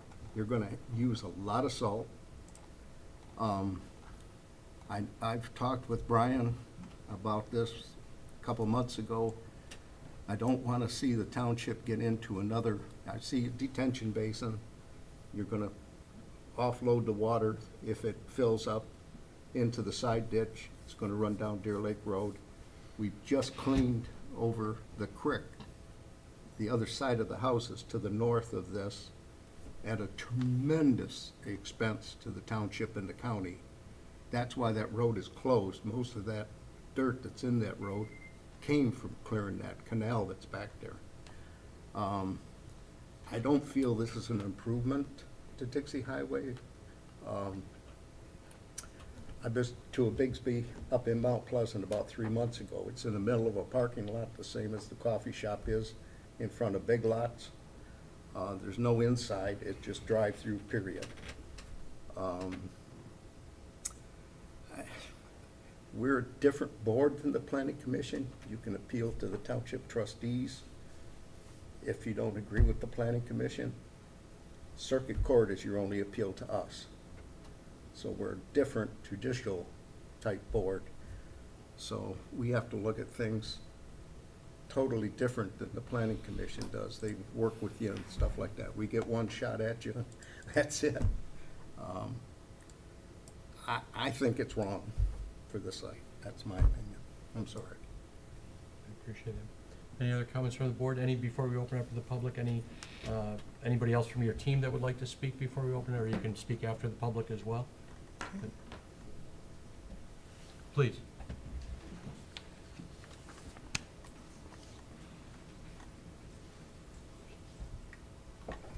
Good evening. Good evening. My name is Dr. Kedra Kaheen, one of the owners of Cedra LLC. We chose this particular site, as difficult as it seems, for two reasons.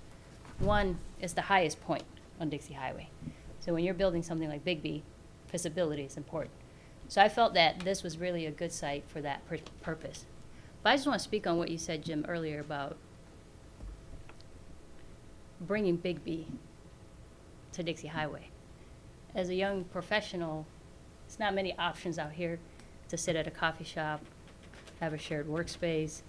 So I want to speak from the younger generation. Tonight I heard a lot of people talk about 20 years ago, 15 years ago, but what about moving forward? The younger generation. Dixie Highway, I get it, it's busy, a lot of traffic. It's a very small site, squeezing into a coffee shop with a drive-through. We're not set on what you see in front of you is what the commission has suggested to us, some of the edits, improvements. We're open to suggestions to make this work. Most young people go to Sashabow. That's where Starbucks is. My hope is that as more and more properties are built around here, young professionals coming here, buying homes, in Clarkston, we don't want to drive to further south or go to Sashabow. We want to invest right here in this neighborhood. I live in Grand Blanc. We're planning to open a clinic here.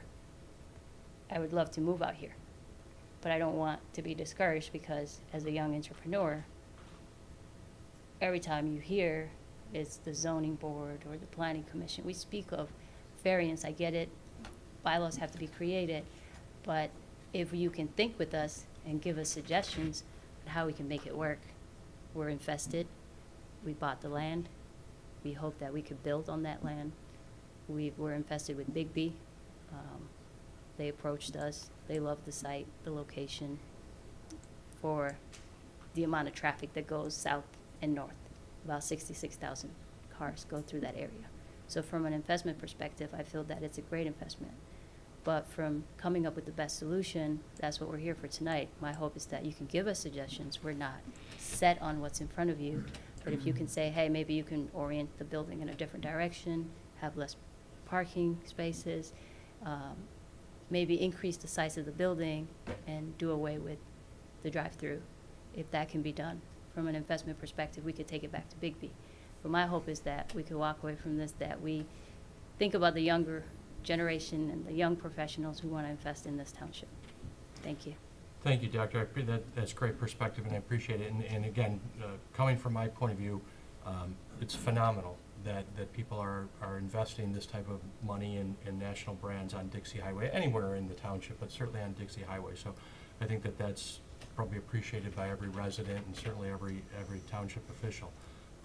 It's just a question of you know, how do we balance? Our role is not to say no to the investment. Our role is not to say no to planning. That's the planning commission and the township board and our staff. Our role is to balance our ordinance and hardships with individual pieces of property and their impact on that property, and whether or not those variances are warranted. Not so much on the investment, but on the, you know, how the land is laid out. And it is kind of a back and forth, because at the end of the day, the planning commission is really, and our township consultants, staff, and professionals in the building department are the ones that work with the applicants to come up with the right balance of parking and drive-through and all those different things. Again, speaking for myself, I think it's a wonderful use, and I want to figure out ways to make sure that you guys in Bigby are successful here. The thing that I struggle with is the green belt. From an ordinance point of view, is one of the greatest tools we have on Dixie Highway to improve the aesthetics of the entire corridor. And by taking it to 2 feet with some ornamental grasses that I agree probably won't survive well, it seems like an all or nothing. And I'm not sure how to get there, but that's my concern is I don't know what the hardship is that would warrant, other than the layout of this particular use, that would warrant, in my mind, to completely remove that green belt or not replace it with some type of, you know, there's other things that our ordinance allows, things like decorative walls, things, you know, all sorts of beautification efforts. Right. And you may be early in the planning process, but it seems as though there's got to be some acknowledgement of a green belt or other frontage treatment to ensure that Dixie continues to improve. I agree. Just to add to your point, that was a suggestion from the commission, planning commission. We've actually suggested a wall before. So I myself don't know exactly the reason why the green belt was decided upon. However, we're open to suggestions, and we could sit down and talk about what other options that we can maybe present in front of you. But I agree with you. We have to respect the zoning board and what's in place. So thank you. Thank you for your time, Doctor. Mr. Chair, if I can just point out, just to keep in mind that there are a couple variances on this, but one is lot width, which they really haven't created.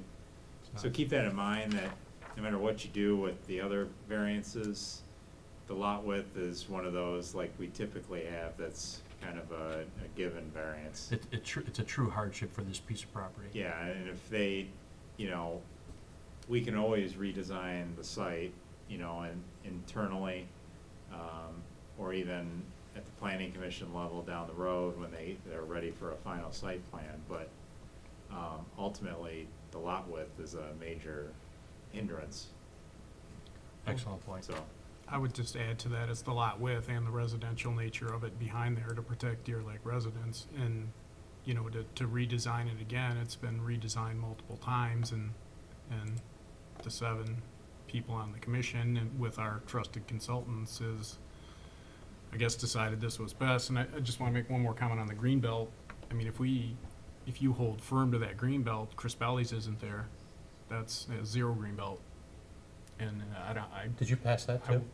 yeah, I wouldn't, but I wouldn't argue that But, that yeah, building was a mistake. That was a little Yeah. different circumstance, that's a planned development. Dixie Highway has a lot of different circumstances on it, up and down. Yeah. I mean, It- and the redevelopment of the Deer Lake Inn, basically, like you said, most of that's in the right of way. It's a grassy knoll. Yeah, There's the Deer Lake redevelopment didn't contribute anything to the greenbelt, yeah, I mean. other than more parking. To create some green belt, you could eliminate some more parking spaces, at least on the Deer Lake Road side. You know, that's something that we'd have to consider and look at the parking data like we've been given, and make that determination at final site plan if you happen to not pass that variance. You Jim, know, along with what you were saying, I would be more in favor of a brick wall there, not simulated stone that deteriorates under the salt conditions, turning and going down Deer Lake Road side a little bit, and also across where Deer Lake Inn, or whatever the name of it is, so that the headlights coming around aren't affecting northbound Dixie Highway. And also, they need to improve, somehow eliminate traffic going down Deer Lake Road out of this coffee shop if it's built, so that that gravel road, unless they pave it, doesn't get any more traffic, because it's, I go to Genesis Bank there in Credit Union, and that road's typically always a mess because of the rain and soil conditions out there. Brian, could you pull up page 59? We'll be right with you, sir. Sure. Nothing to hurry.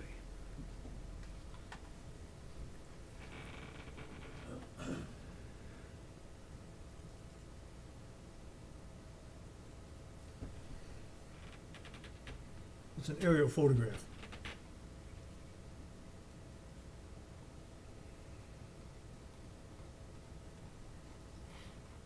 Yeah, that's it. Up on the top.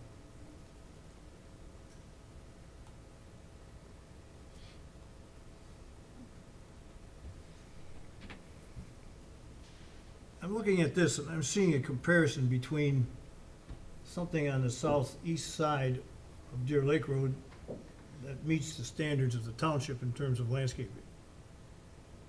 And then I look at their site, and you can see the dramatic difference that would be, the way that this plan is designed right now. I also think that a masonry wall, while it would shield the headlights, would be way out of character for somebody driving down Dixie Highway to see a But vegetation won't live. no standard. I completely agree. That's why I feel that the variance, as requested, is driven by the site plan and driven by the drive-through. That forces them to develop the site in the plan that has been presented to us. I'm trying to remember, when you pull into the Cruise Deer Lake Inn on the South, let's call it. south side, I guess, south, using Dixie Highway, you go up, right? Yeah, quite a bit. How far, that grassy knoll or that rise, how far south does that go on this property? It's pretty flat. In fact, this site is almost depressed from Dixie. Oh, it is, Slopes okay. away, slopes towards the northeast. Right. It does. It won't sit up high like the Deer Lake Inn. Okay. Yeah, this is, right at road level, Really close. where the to- building is Yeah, yeah. located. Let's see. I'm sorry, sir, to keep you waiting. No, that's okay. I'm Dr. Saif Saeed with also Cedra, the other partner. We have been trying, to do something with that area. We bought it, and I think we worked with Brian many times, and we came to that. It used to be, I think, a dentist office at some time, which is 2400 or something like that. And as you could see, the piece itself was extending all the way to, I think, Dixie Highway. And when Dixie Highway has been broadened, then they took some of that out of it. Also the same thing on the back there. And I think also we said that we are going to build something along the side that will prevent, headlights and so on for the traffic which is coming on Dixie Highway. So I think building a wall and so on, I don't know whether that is part of the ordinance or part of what we need to decide about at this time, or we think that this is the best thing that we could use for that small kind of area. Somebody talked about if we build it somewhere else. We bought, I think, a land which is down the road, which is Kerr Gibson area over there, which we have other plans to do with it. So we thought this will be a good idea to have that one to be for Big B in the area. So I'm not sure whether, we think that we could leave it, completely just barren and we don't touch it, or we could build on it a drive-through, which 90% of their traffic comes from drive-through. That's why we are having the drive-through in there. It's not an area where we have parking, and I think we decrease the parking spaces because we want more of the landscape, and we have a landscape which is going to come further later on, and it will come back to the township. I appreciate that, Doctor. Thank you. I've got a few other thoughts, and I'm sure the board does, and probably some additional questions. Before we do that, if I can open it up to the public, anybody in the room, it does look like anybody's online. Is there anybody in the room that would like to speak on this project? Then we'll bring it back to the board for additional questions.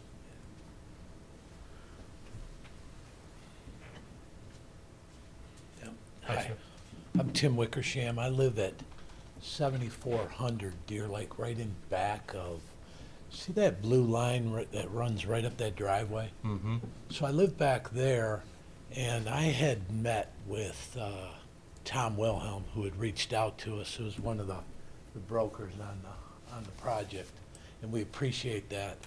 And we had discussed a wall behind the property right at Deer Lake with 6 to 8 foot pines every 14 feet.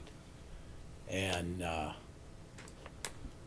Joe's here with the other neighbor, and we're okay with that, with a masonry wall back there. How loud will it be for a drive-through? What I'll do is I'll kind of keep track of the questions, and we'll bring the applicant back up. Okay. Or- One of the concerns would be how loud it is. Okay. And that traffic, we like that the drive-through is in front of the building instead of back of the building. It's got to keep the sound down. We're not far from that. We don't know if we're going to hear it. Also, one of the concerns would be the road in back. Are they going to be able to use that road? Is there a bond for that road? If construction is on that Deer Lake Road. You mean as a potential entrance to the Big B, Well, or? yeah, for construction. Oh, Say for they- Say they use Deer Lake Road for construction, Okay. and they tear that road up. Who's gonna repair it? Okay. That's about it. The use is the use. I think Dixie Highway needs some uses. We're with you as far as that goes, but I think you gotta keep that drive-through up front. We don't wanna hear it in the back. The Deer Lake properties there's 3 of us back there. So, it's a big concern. The traffic, the headlights, the dumpsters, at 5 o'clock in the morning. Right now, we're living with traffic from Deer Lake Inn parking down each side of the each side of our driveway going in. So, and you guys can drive by anytime you want, 8 o'clock, 9 o'clock at night, it's lined up right down Deer Lake Road. So that issue, I think you gotta take care of somehow, some way. All right. Appreciate it, Mr. Wickersham, thank you. Thank you. Is there anybody else in the public that'd like to speak? Seeing, Quick question. seeing none, I'll bring it back to the board. Mr. Galley? So, the first meetings we had at the planning commission, I don't think Mr. Wickersham was present, but there were other neighbors there that kind of echoed the same thing he did, and I think that's how we wound up with the generation of the building to the front. So the two variances of the front yard setback, and we talked about the lot width one, can you describe the exact deficiency in the green belt? Its amount of plantings, size of plantings, not enough space? Yeah, the green belt's equal to the front setback essentially. So the parking cannot be in the front setback. That's a requirement. So the green belt, as it's defined, is that 40-foot mark. Correct. I think I think that's what it is in C3, but it's a significant distance. And you'll see on the site plan where that's, especially on Deer Lake Road, the parking's right up to the property line. So we have that issue on both fronts, because we've got driveways in the front yard setback for the drive-through. So it's not necessarily a deficiency of amount of plantings? No, I mean, because it's not a final site plan, it's just a conceptual, you know, they haven't gotten to that phase yet to where they're actually doing a full landscape plan. There are planting requirements, but it just isn't, that'll There come to the is. planning commission. Yeah, well, and they're trying to show some of them in the Sure. right-of-way areas, which we don't know if they'll allow or not. And so Yeah. and obviously it's a big right-of-way area on Deer Lake Road. And I don't think the township's ever had success with the road commission accepting any trees that came up on Sashaba several times. What about, So, one more, actually, I lost my train of thought. All I right. had one more thing on the tip of my tongue, but it'll come back to me. Go ahead. We can come This back to it. actually is the state highway, Oh, Correct. so, yeah, not a road commission. It's the state Well, highway. I'm talking about Deer Lake Road. Oh, well, no, Dixie Highway here is underneath state Well, jurisdiction. that's correct. So the wall in the front, obviously, it would be, you know, I think Mr. Charles said it'd possibly be out of character and whatnot. I mean, a headlight screening could also be accomplished between, you know, some larger caliber plantings intermixed with maybe some pillars and fence detail like we do on Sashaba or whatnot, but I guess that's all in the detail that we're It talking is. about. It's something that final site plan would have to see. Okay, that's it. what about the idea of the wall, but it's only visible, the brick, if you will, the veneer is visible from the parking lot, not from Dixie.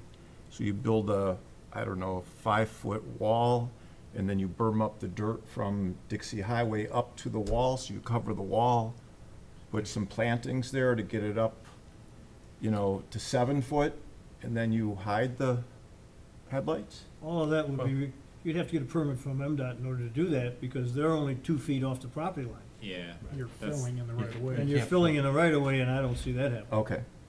So, it's a good point. So, I guess this, like we've mentioned on other cases today, is a little bit of chicken and egg, is, I personally have faith in the planning commission. The planning commission looks deeply at these subjects and has a staff of consultants and everything else, and they are only at the preliminary phase versus the final phase, so there's a lot of detail to come forward. And I understand why an applicant would want to come to the zoning board to know if it's worth investing that money to get to the final plan. So I understand where we're at that point. From a setback point of view, and again, I'll just speak for myself, is the setbacks make sense? I think that there probably are design solutions that the planning commission will look at. It sounds like you've already discussed, and the residents have made reasonable arguments, I think, of why at least the building should be oriented like this. So I know the planning commission is taking all that into consideration and will through its final. I guess from a zoning point of view, I think there's ways to put in the motion what our concerns are and still allow this project to move forward and get back to the planning commission and to the zoning board. I'm sorry, to the board of trustees. Planning commission. Planning commission will go back to the board, it just stops at the Nope, planning commission. it's planning Okay. commission. Well, they're tough. So that's, I don't have an answer, but I don't know that it's our role to provide that answer. I think that's a planning commission role. Are there any other thoughts or motions to, I guess the other motion is one of the applicants had mentioned that they are certainly willing to continue to work with the township and work with the planning commission and consultants. And so perhaps one option is to table this even and allow that plan to be vetted a bit more and then to come back for a variance at that point. But that does put everybody a little bit in a position where they're not sure what this board will do after they go through all that next process. So I don't know what the answer is. Well, it'd be up to the applicant to request to be postponed. Good point. I guess I'll try a motion and see where it goes. Case number 22-009, Sudra LLC, petitioner requesting 3 total variants. I motion that we approve the variances as posted, citing hardships of the dimensional size of the lot and difficulty with 2 front setbacks. The following items must be addressed at final site plan approval at the planning commission level. Consideration of headlight screening for headlights in the drive-through facing north, sound levels of the drive-through to the adjacent neighbors at Deer Lake, and affirmation of the screening of the Deer Lake neighbors in the rear of the property line area along Deer Lake Road. That's it. We have a motion. Do we have support? I'll support. Any discussion on the motion?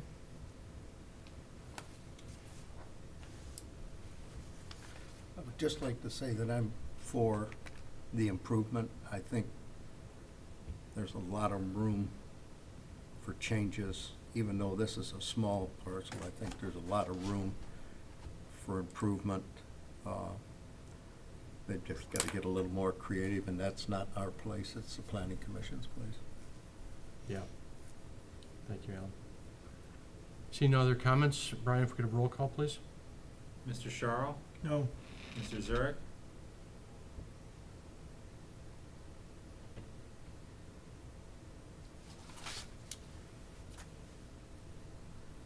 No. Mr. Auger? No. Mr. Epping? Yes. Mr. Galley? Yes. So once again, the motion has failed, so we have to provide an affirmative motion. Would it be, Is there any way we can strengthen the headlight issue? Yeah, I mean, you can consider a new motion or Right. Amend. either way, yeah. Amend this either way it motion. can go. You want to talk about that, Ken, and maybe Mr. Galley could help craft that if it's appropriate? well, yeah, I mean, I guess in my motion I put that the planning commission before final site plan approval must address headlight screening. I mean, if anything added to that, yeah, I mean, is fine with me. I'm just not so sure what you could add to that would be appropriate or What make by sense. I mean, definition is acceptable?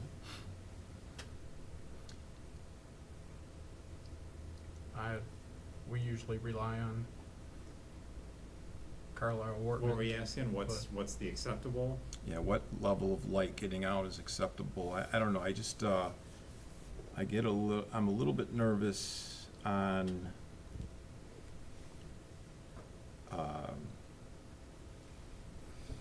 the amount of cars that will be on this property, if it's anything like the Starbucks that's on Sashabaw.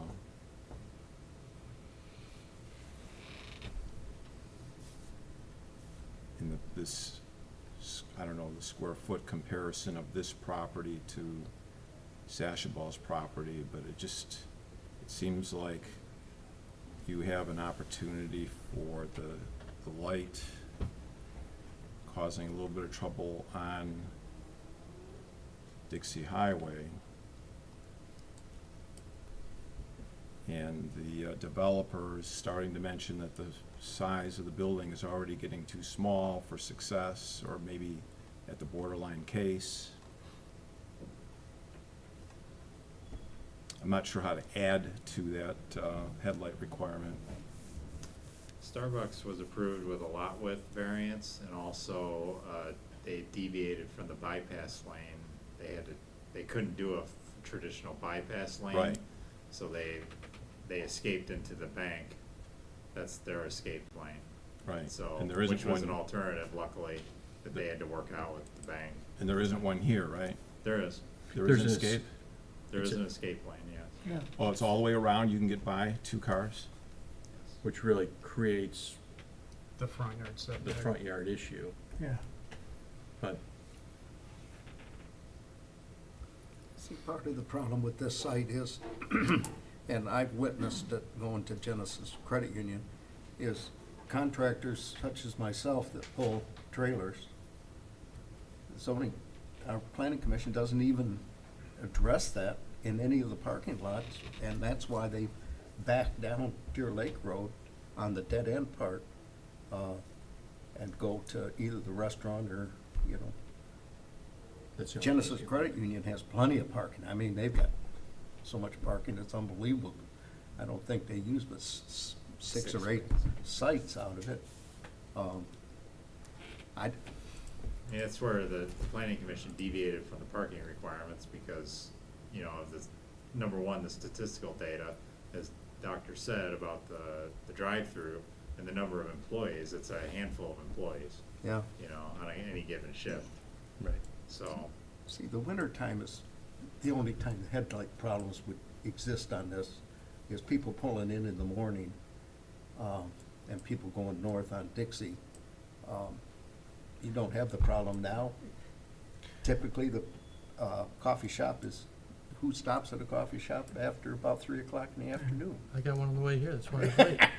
Well, I think we had that discussion, and I think, you know, Miss Tully usually brings that up, and, because she notices the lights. I mean, 95% of the traffic on Dixie in the morning is southbound. There's really not a lot of northbound traffic, because we talked about exiting it too and having to cross lanes of traffic to keep going south. The northbound traffic in the morning is extremely limited. I mean, I come south on Dixie every day. Yeah. That'll change when my workflow changed from project to project, but for the last year, I've been coming south on Dixie every day to the White Lake corner, and there's Typically barely anybody northbound. going north. From having the office building, the road commission doesn't even start clearing Dixie until about 5:30, okay? When I would plow the parking lot, I would get there at 5 and plow part of Dixie, so they didn't plow my driveway in. But the traffic starts picking up about 7, and it's pretty dense going to Flint and that, but.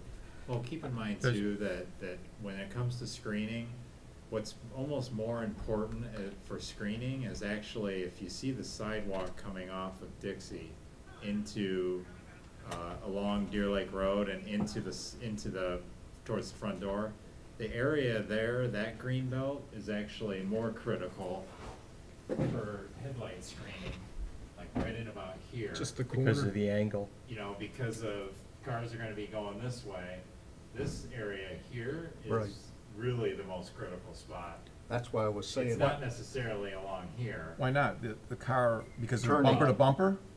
Yeah, I mean, in a stacking space, you're gonna be lining up right behind the next person. I mean, it's not as critical. So then, yeah, that's not obstructing the front of the building, and it's not out of character to put an angled corner landscaping detail there Yeah. that's got more substance to it, a couple giant 6-foot boulders with some trees behind it or something to Yeah, mark the corner. That's the challenge with this is we're not here to plan the project, Yeah. but, you know, we're reacting to what a conceptual plan is now, which could change. So let's bring it back to this board, and what our role is to consider these, and we are considering them.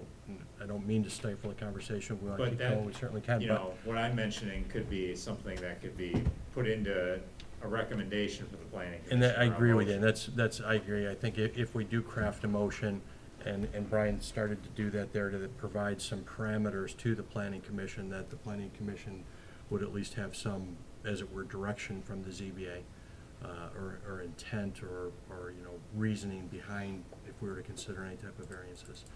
I'll just make one more Go ahead, statement, please. that I'm gonna shut up. This is awful similar to what we had on Sashabaw next to the gas station on the north side of 75, where they wanted to put a Tim Hortons and a Sherman-Williams paint store in years ago. And it just was too small a site for two businesses when it came to us. And that's all I'm gonna say. Yeah. At the same time, some of our new planning tools that the planning commission and the board has done a good job with is Sashabaw. And, you know, it probably wasn't too long ago that you'd look at the Sashabaw and Clarkson and say there's no way you can shoehorn that in there, but, you know, it works pretty well, and it starts to create that street wall that Sashabaw is doing, different than what Dixie's doing, but it is, you know, it is about trying to find creative ways to improve these corridors. I guess, I remain hopeful that the planning commission will continue to work with the applicant and figure out ways to do this, but I think we've got to give them potentially some tools or some parameters in which to do that. Well, I think Mr. Galley's heard all our comments, and that if the petitioner would like to postpone it until they get a final site plan, I don't know. We have that option, or the applicant has that option, so they either postpone it, if anybody wants to craft another motion. Before we do that, you came up. Go ahead. Mr. Chair, so, Mr. Zerk, through the chair, if, your point is very well taken as far as there's a better way to screen. If you notice, if you're driving down the expressway, you have a couple of options, right? You have a concrete barrier, but in other locations, you also have the small little pieces of plastic that are running along together. It's not a wall, but they still effectively take care of that light. So what he was explaining is the really important is on the corner of Deer Lake. You could put a solid wall along there that doesn't look like a wall. So you don't have to have a 42-inch high brick wall that runs down the full length. It can be in increments. There can be breaks in it. You can, even if you only have 2 feet, you can still berm up 2 feet. So instead of having a 4-foot wall, you have a 2-foot wall. And it doesn't have to be 4 foot the entire way. So it doesn't have to just be a solid wall. So we could work with, if we could get direction from the commission that we improve the screening and not make it look like a solid wall, we can work with that, design elements into it. We could design a planter. It could be a 2-foot wide planter so that the any plants that you plant are up out of the way, would have less salt impact, and we could make a change. So there are definitely ways to design this to get what you would like, which is more screening for the lights. There's definitely a way to make that happen. I appreciate that, thank you. I like the planner idea. Do we have another motion? If not, we can bring the applicant back up and, Well, I could restate the previous motion and kind of adding what the petitioner has offered. I mean, I guess what started this whole thing is when, you know, Ken and I were charged with coming up another way to define it. And we've kind of defined the corner of most interest and different ways to address that. So I guess we could say that that must be included for a final site plan approval. What is the detention overflow mechanism? It's gonna be underground detention, and then it's gotta be going through a multiple filtration system that Oakland County, based on Oakland County standards, and then it will discharge at an agricultural rate. At this point, we have no idea. I mean, we assume where it's gonna go. We have no idea where the discharge is even gonna be at this point. I mean, It's too early. oh yeah, I mean, they have a dashed line on the site plan saying it's gonna be underground, but that's about it. So, not a whole lot of detail, but it's not required for a conceptual site plan either. Final site plans where they have to actually work that out and prove that it's gonna work. And it's not unusual at that point that the applicant or their design team may come back and just have to change it because it doesn't work and come up with something, modified it, but still within parameters that this board or others will decide. So that's another person's concern right now than this board, correct? And ultimately would go through engineering. Okay, well, I think the lighting, the headlights is a serious issue. If there's only 2 cars and some cars coming around to the order board quickly, the lights turn quickly onto Dixie Highway. I understand you can only be going 10 miles an hour at that point or whatever, but I think if you added a comment of special concern for automobiles and vehicles coming around the corner near the order station and headlights coming straight across to Deer Lake, that the planning commission should address, I guess I would be okay with it.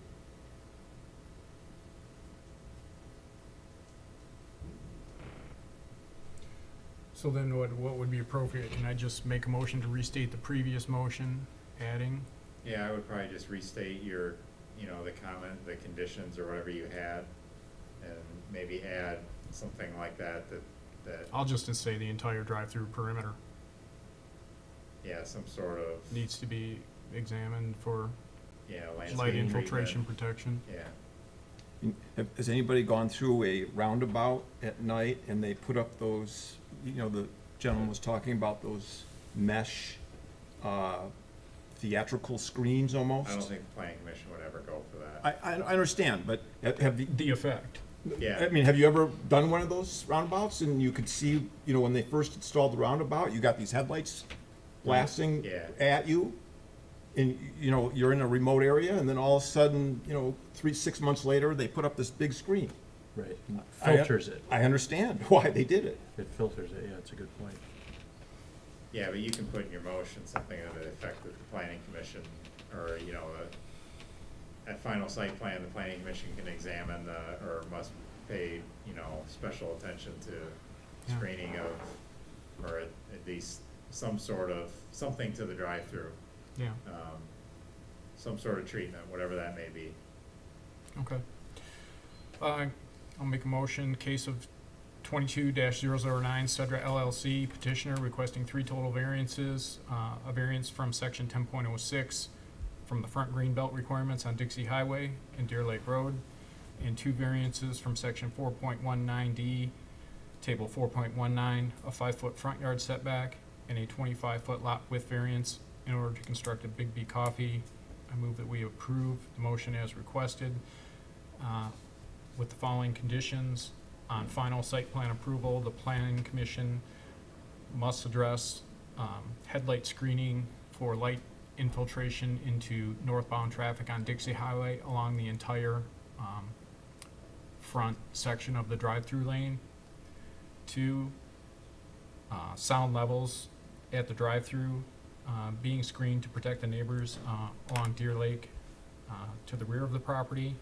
And 3, make sure the landscaping on the Deer Lake side of the property as well to effectively screen the neighbors along Deer Lake. That's it. What was the last one? The screening wall in the back. Oh, okay. It shows all pines now, but obviously more detail. Can you also add to your motion, the attention to headlights turning down Deer Lake Road from the front property line? Say that again? This part. Yeah, I don't have an issue with front it. This corner. part, this part right here. Yeah, yes, correct. Earlier in the meeting, also the 4th condition, earlier in the meeting, Mr. Ottman had addressed the front corner of Dixie and Deer Lake Road, that that's where most of the light infiltration will occur into oncoming traffic, that special attention be paid to that corner. Also, We have a motion, we have support. Any comments on the motion? Mr. Obman, if we get a roll call, please? Mr. Zurich, Yes. Mr. Auger, yes. Mr. Epping, Yes. Mr. Galley, Yes. Mr. Sharp. No. We have a 4-to-1 vote, the motion passes with some direction to the planning commission. Appreciate everyone's conversation. So you continue to work with the building department and your planning consultants and continue to move through the process. Appreciate your offering suggestions, and you know, we're part of the process here, but obviously the ultimate goal is to make your business successful, but maybe more importantly, Dixie Highway and its neighbors successful. So we'll count on you guys to continue to work with the planning commission and help us do that. Thank you. Mr. Chairman? Yes, we're going to take a 2-minute break, and then we'll come back and look at the minutes.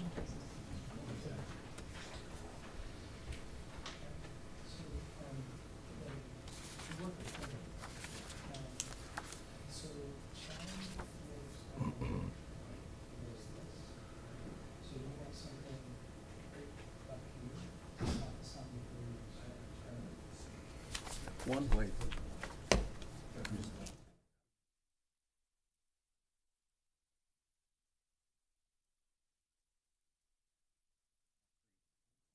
than what the sidewalk is out front, the wall wouldn't be as obtrusive, and they have, you know, there's nothing worse than having Ford pickup headlights coming at you, these 2022s. Yeah.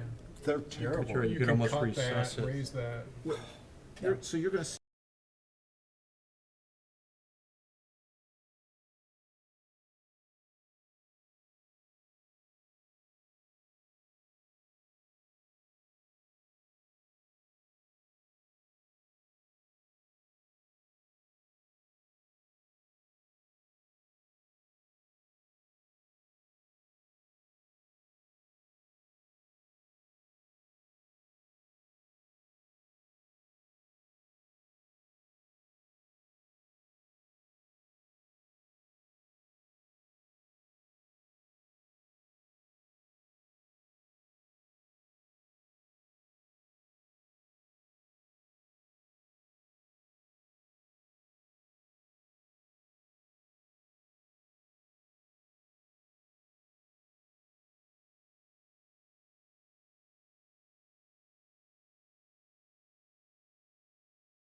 Completed 2 cases on new business, so we'll move on to approval of the minutes.